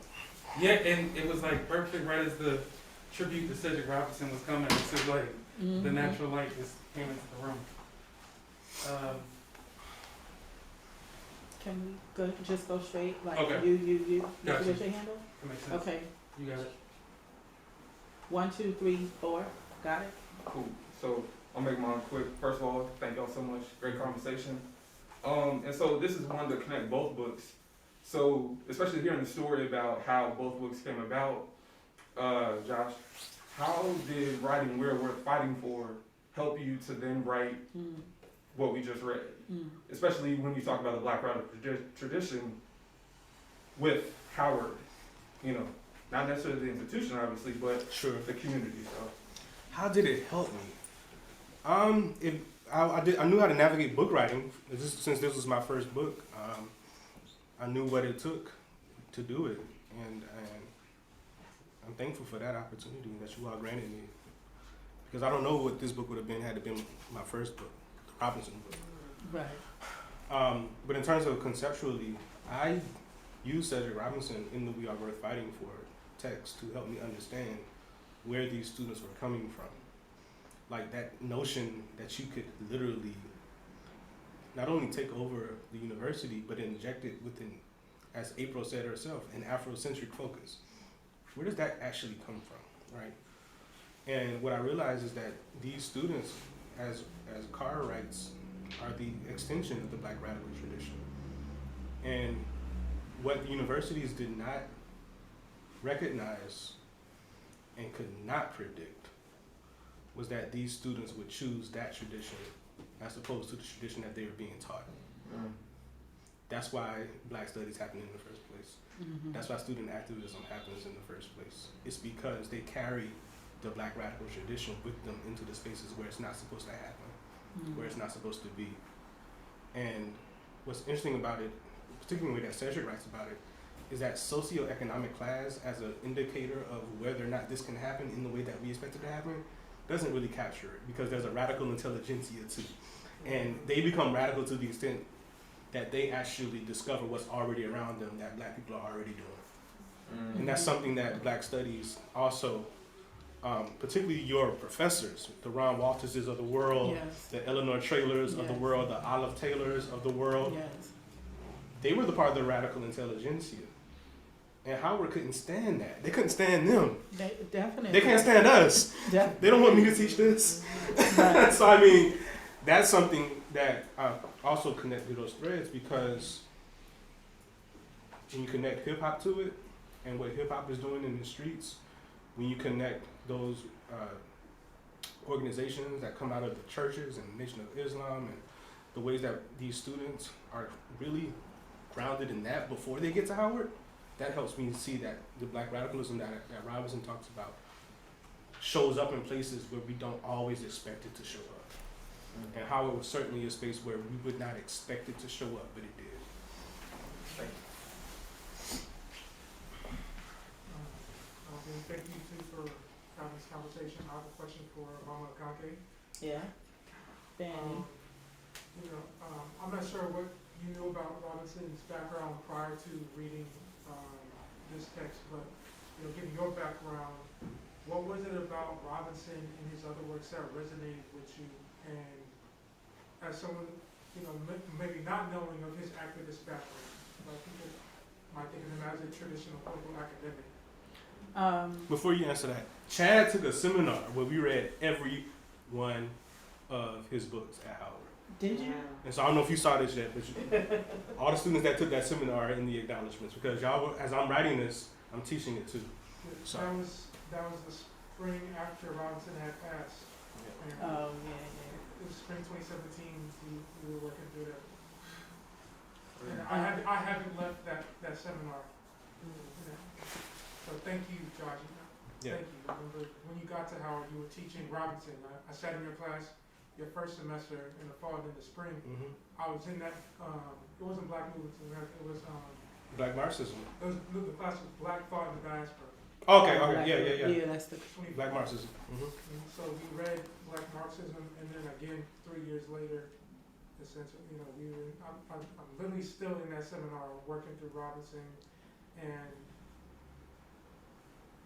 So- I've been ruined, you know, as we say. Right. I taught it for the first time at Temple when I was a grad student on my first intro course, and they were like, "What is this?" It was a room full of Black students at Temple, and we actually worked through it. The next year, we were in receivership. Y'all remember those years? There was Dr. Norman had left, and they didn't know what to do about the chair, and so there was a de facto chair, and the chair was this white woman who was a 19th century British literature scholar. Yeah. And so they just gave us all kinds of classes to teach. You know, normally would give me a class that I normally teach. But anyway, Temple has this course called the Historical Significance of Race in America. Every student has to take that course. It comes out of their student movement. But now it's become like the thing that you kind of bury under gen ed. Mm-hmm. And you know, they do like the DEI type of, we call it, now we got a name for it, DEI. Right. Like, what does it feel to be a Black person? Mm-hmm. They messed around and gave me the course. Guess what I did? I taught Black Marxism. I taught forgeries of memory and meaning. Mm-hmm. And y'all want to talk about race? Let's do this. This was 35 white kids, mostly from Bucks County. But even then, they couldn't say anything. No. Right. And more than that, because I ain't trying to fight y'all. Right. Their eyes are opened up to it Right. because of the way that Robinson approaches it and how he writes about it. Right. And so you're right. Read it in groups. Study it in groups because it's just something that happens. Mm-hmm. I really can't explain it. It's something that happens when you sit together and read his works. It just opens stuff up. And if you could do it for these white kids from Bucks County, imagine what it's do for people that was intended for, in many respects. Not all respects, but in many respects. His wife told me that one of the reasons that he was animated to do this work is because he didn't want his children and grandchildren to have to search for the history of their people like he had to. And I always thought that was a very profound thing. Chad, being in activist circles that are heavily influenced by Marxism, for me, it never answered a lot of questions. There are things that, the revolution as science, they just don't explain. There's a cultural, spiritual component that's just not captured in Marxism. And so when I saw Black Marxism, I was like, it better be there. You know what I'm saying? It better be there because there are things like, just spirit and the way in which Black people move and vibe that is just not captured in complete class conversation. So that was my attraction to the book, period, right? I didn't know who Cedric Robinson was. I have opposition to Marxism because of the way in which it doesn't completely narrate the soul pulsing and the rhythm of African people.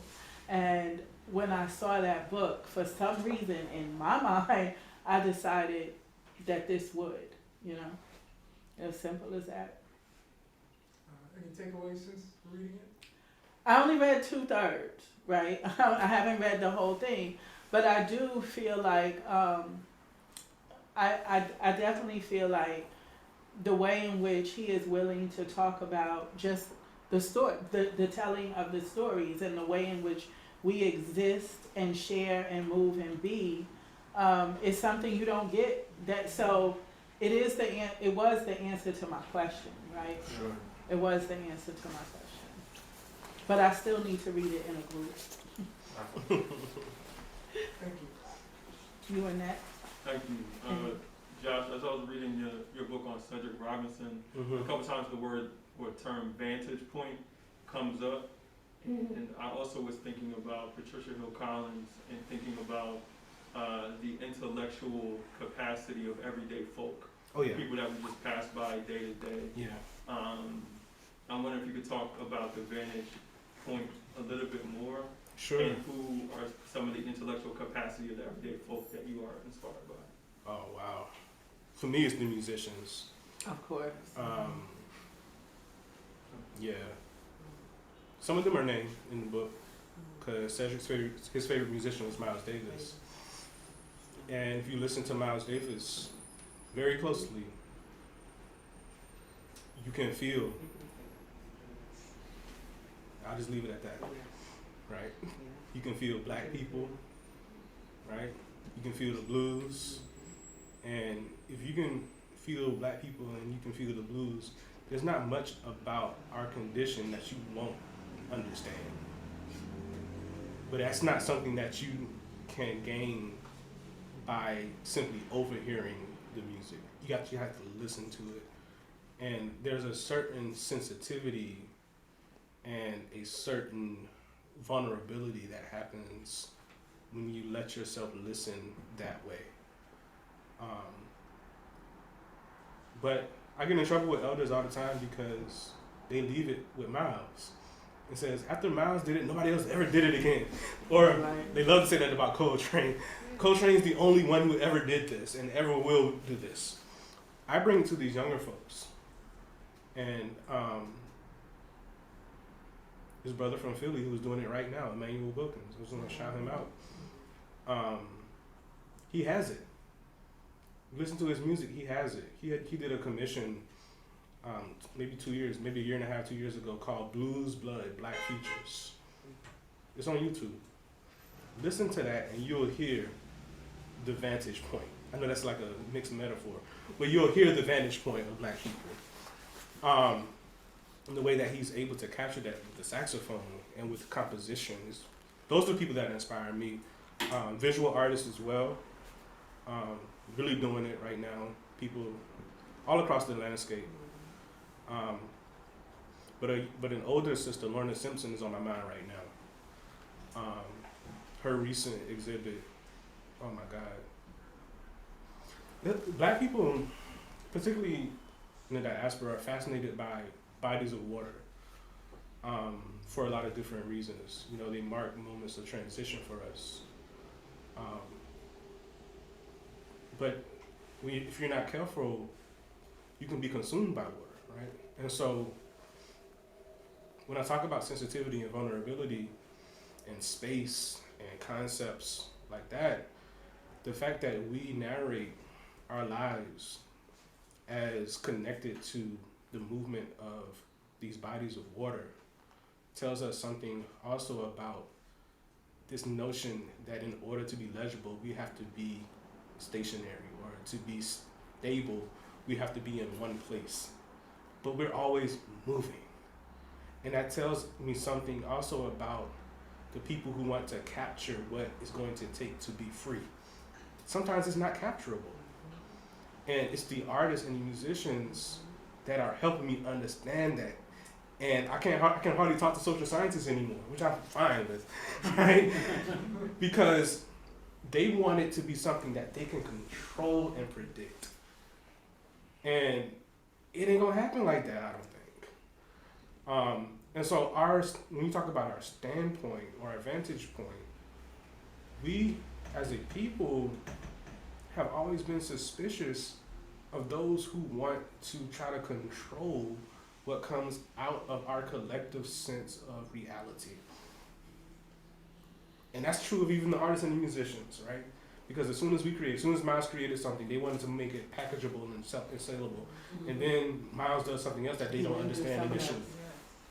That why is he doing this electric stuff? Go back to the birth of the cool, please. Right. Right. Miles is like, you don't get that. Right. So why would I even go back to? So I mean, those are the folks. And so Robinson, in his, I think maybe Akanke, Chad, you can provide some insight on it. In his toughest book, I think, The Terms of Order, what he does is he says, my suspicion around political reality, the notion that they are in power, that they are in control, that they can manage us, and they can make us do whatever they want us to do, and we're subject to whoever wins the election every 4 years, right?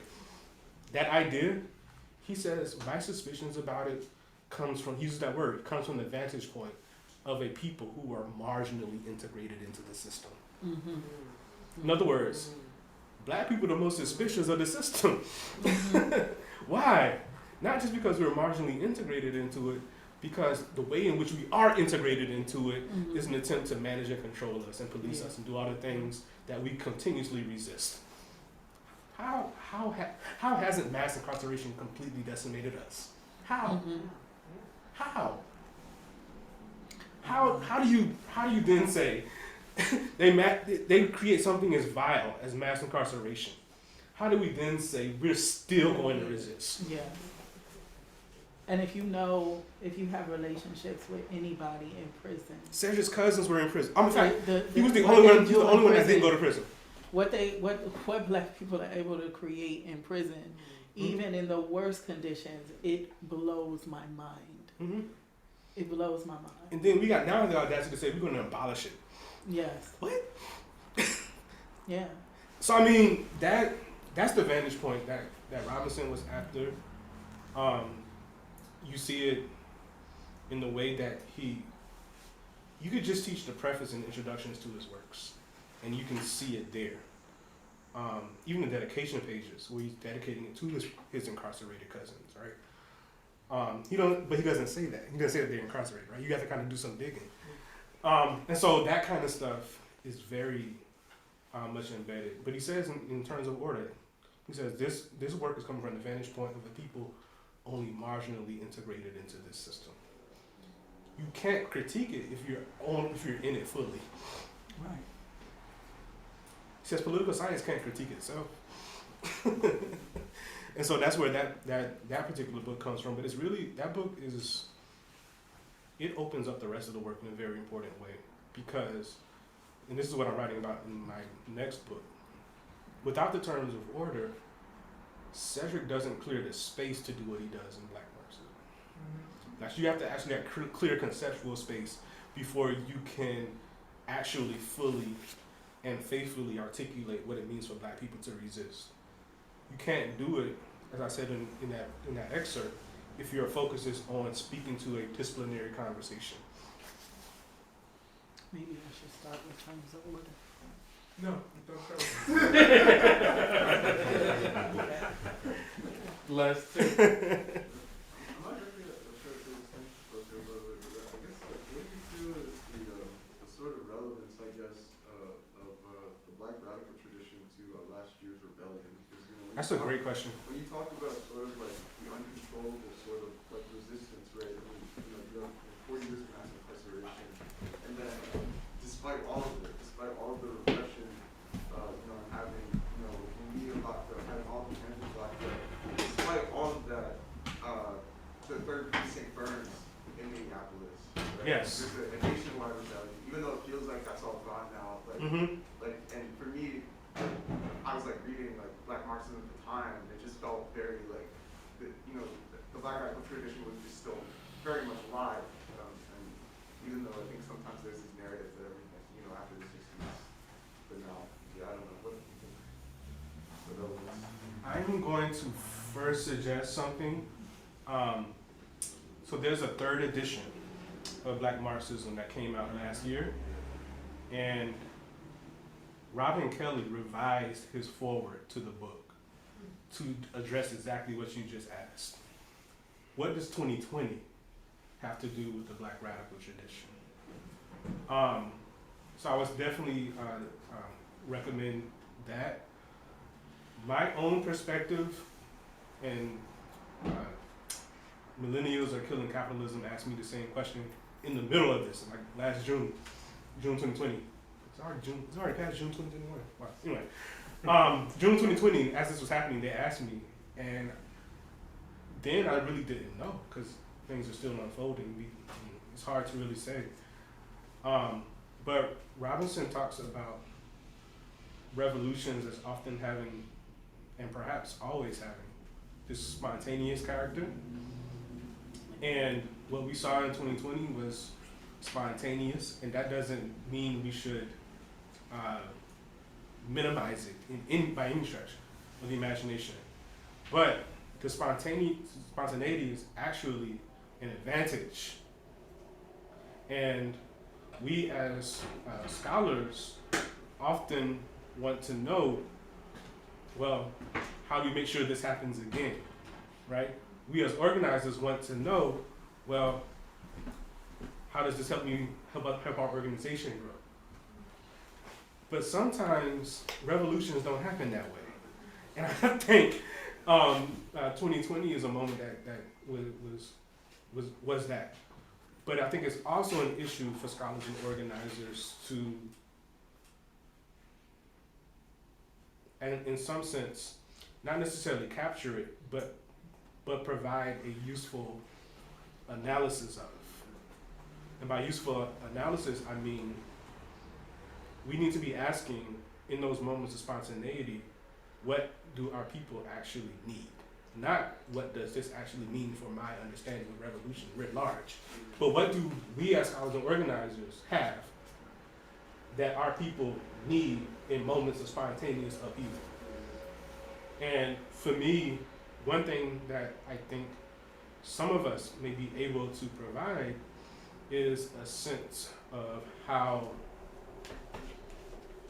human liberation, I'm gonna use that broad concept, is always in people's minds. That's what 2020 taught me.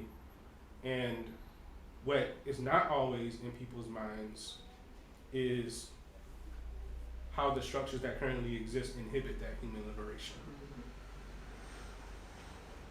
And so, to me, scholars and organizers can provide that sense.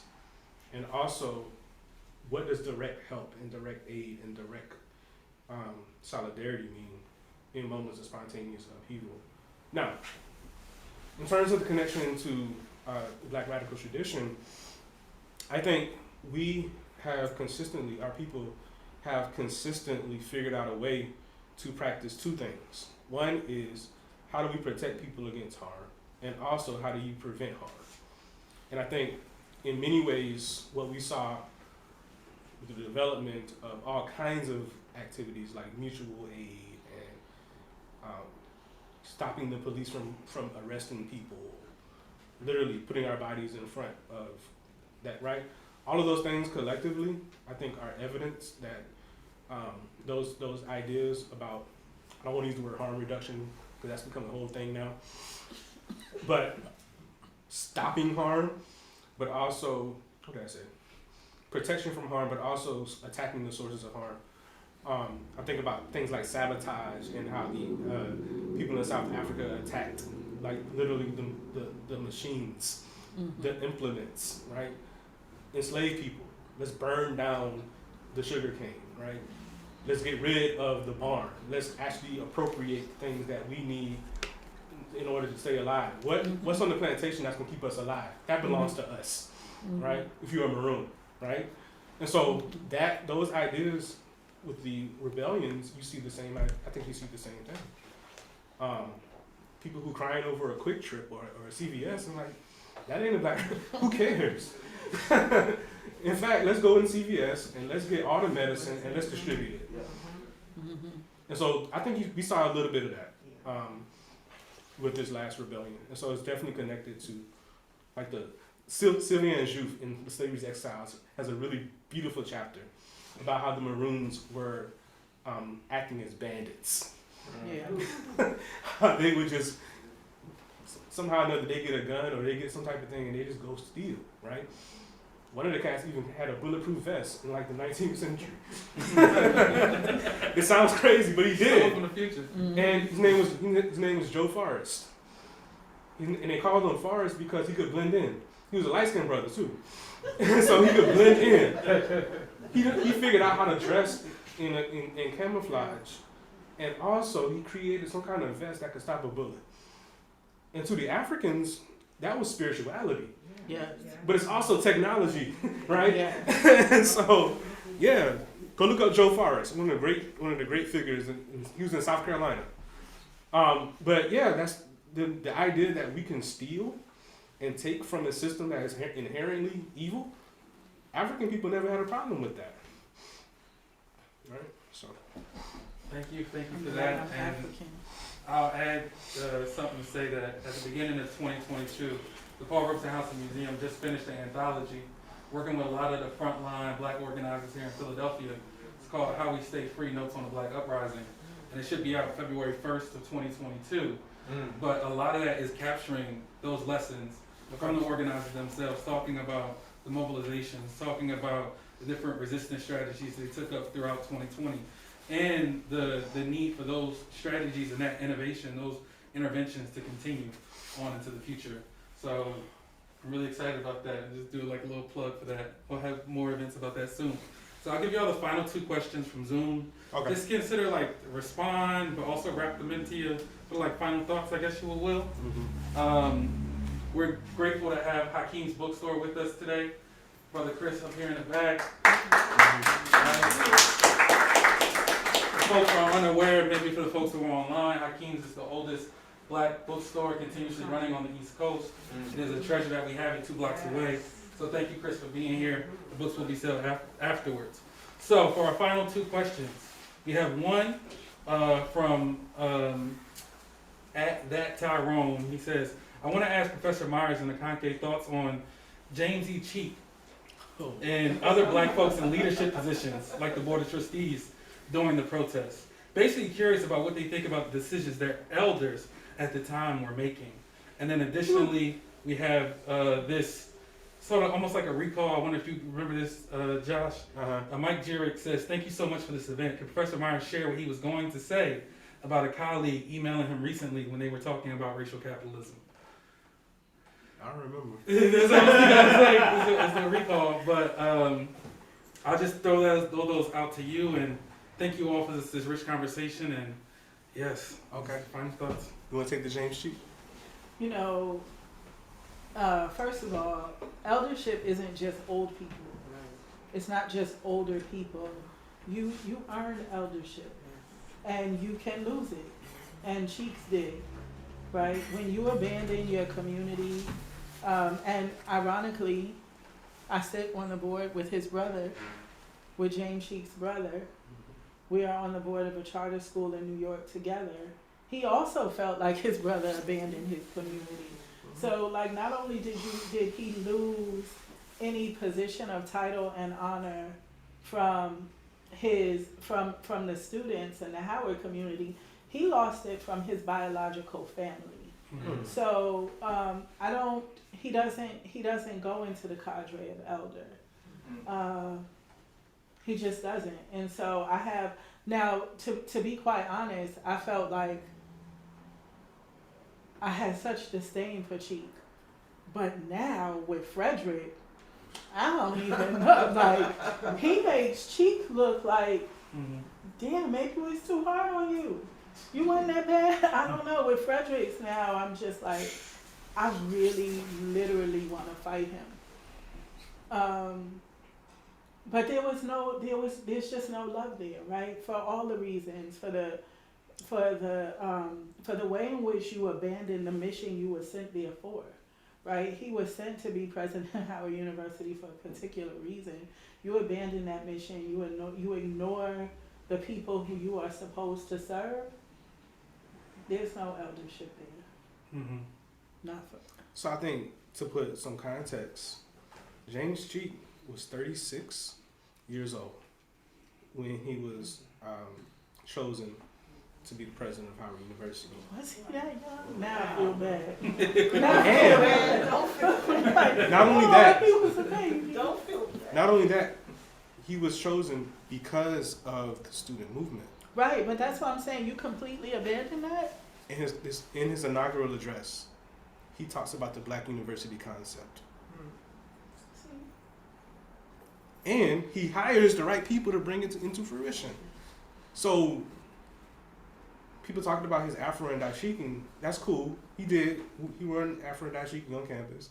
At the same time, you bring in somebody who was taken from the Institute of the Black World, Andrew Billingsley, to be the vice president, the vice provost of academic affairs. I can't even think of what that's akin to right now, because he was building Black studies at the moment of Black studies' birth, and then you give him the entire academic affairs at Howard University, and almost a blank check. I don't know where they're getting money from. Maybe that's a problem, because he then brings in Jeff Donaldson to run the art department, Donald Byrd to bring jazz studies to Howard, Joyce Ladner, sociology, Ron Walters, political science.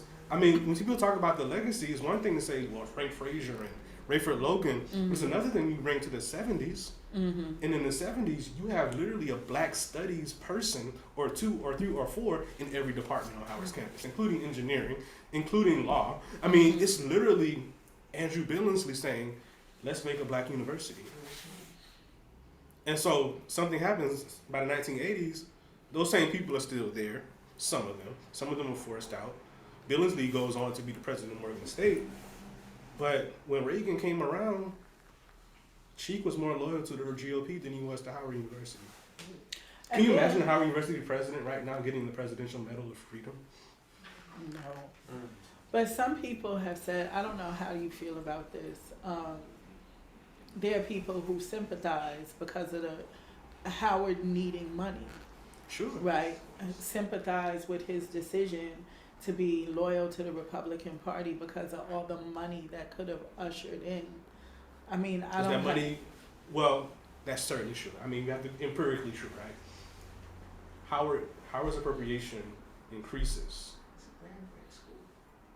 in a moment where Reagan is slashing literally everything, right? I tell my students this all the time to give them a sense of how Reagan came in and cut everybody's budget. They tried to cut school lunch budget by making ketchup a vegetable. It is. I mean, yeah. Literally. Yeah. If you reclassify ketchup, you can say. It literally is. What? Yeah. And so that's how crazy they were in terms of slashing the budget. But Howard's budget increases because Cheek is like, I'm a Republican, and we're gonna. And so that's empirically true. But I think we talked about this at the 50 years of Howard Student Protest Forum. Y'all still wasn't willing to accept that cost, right?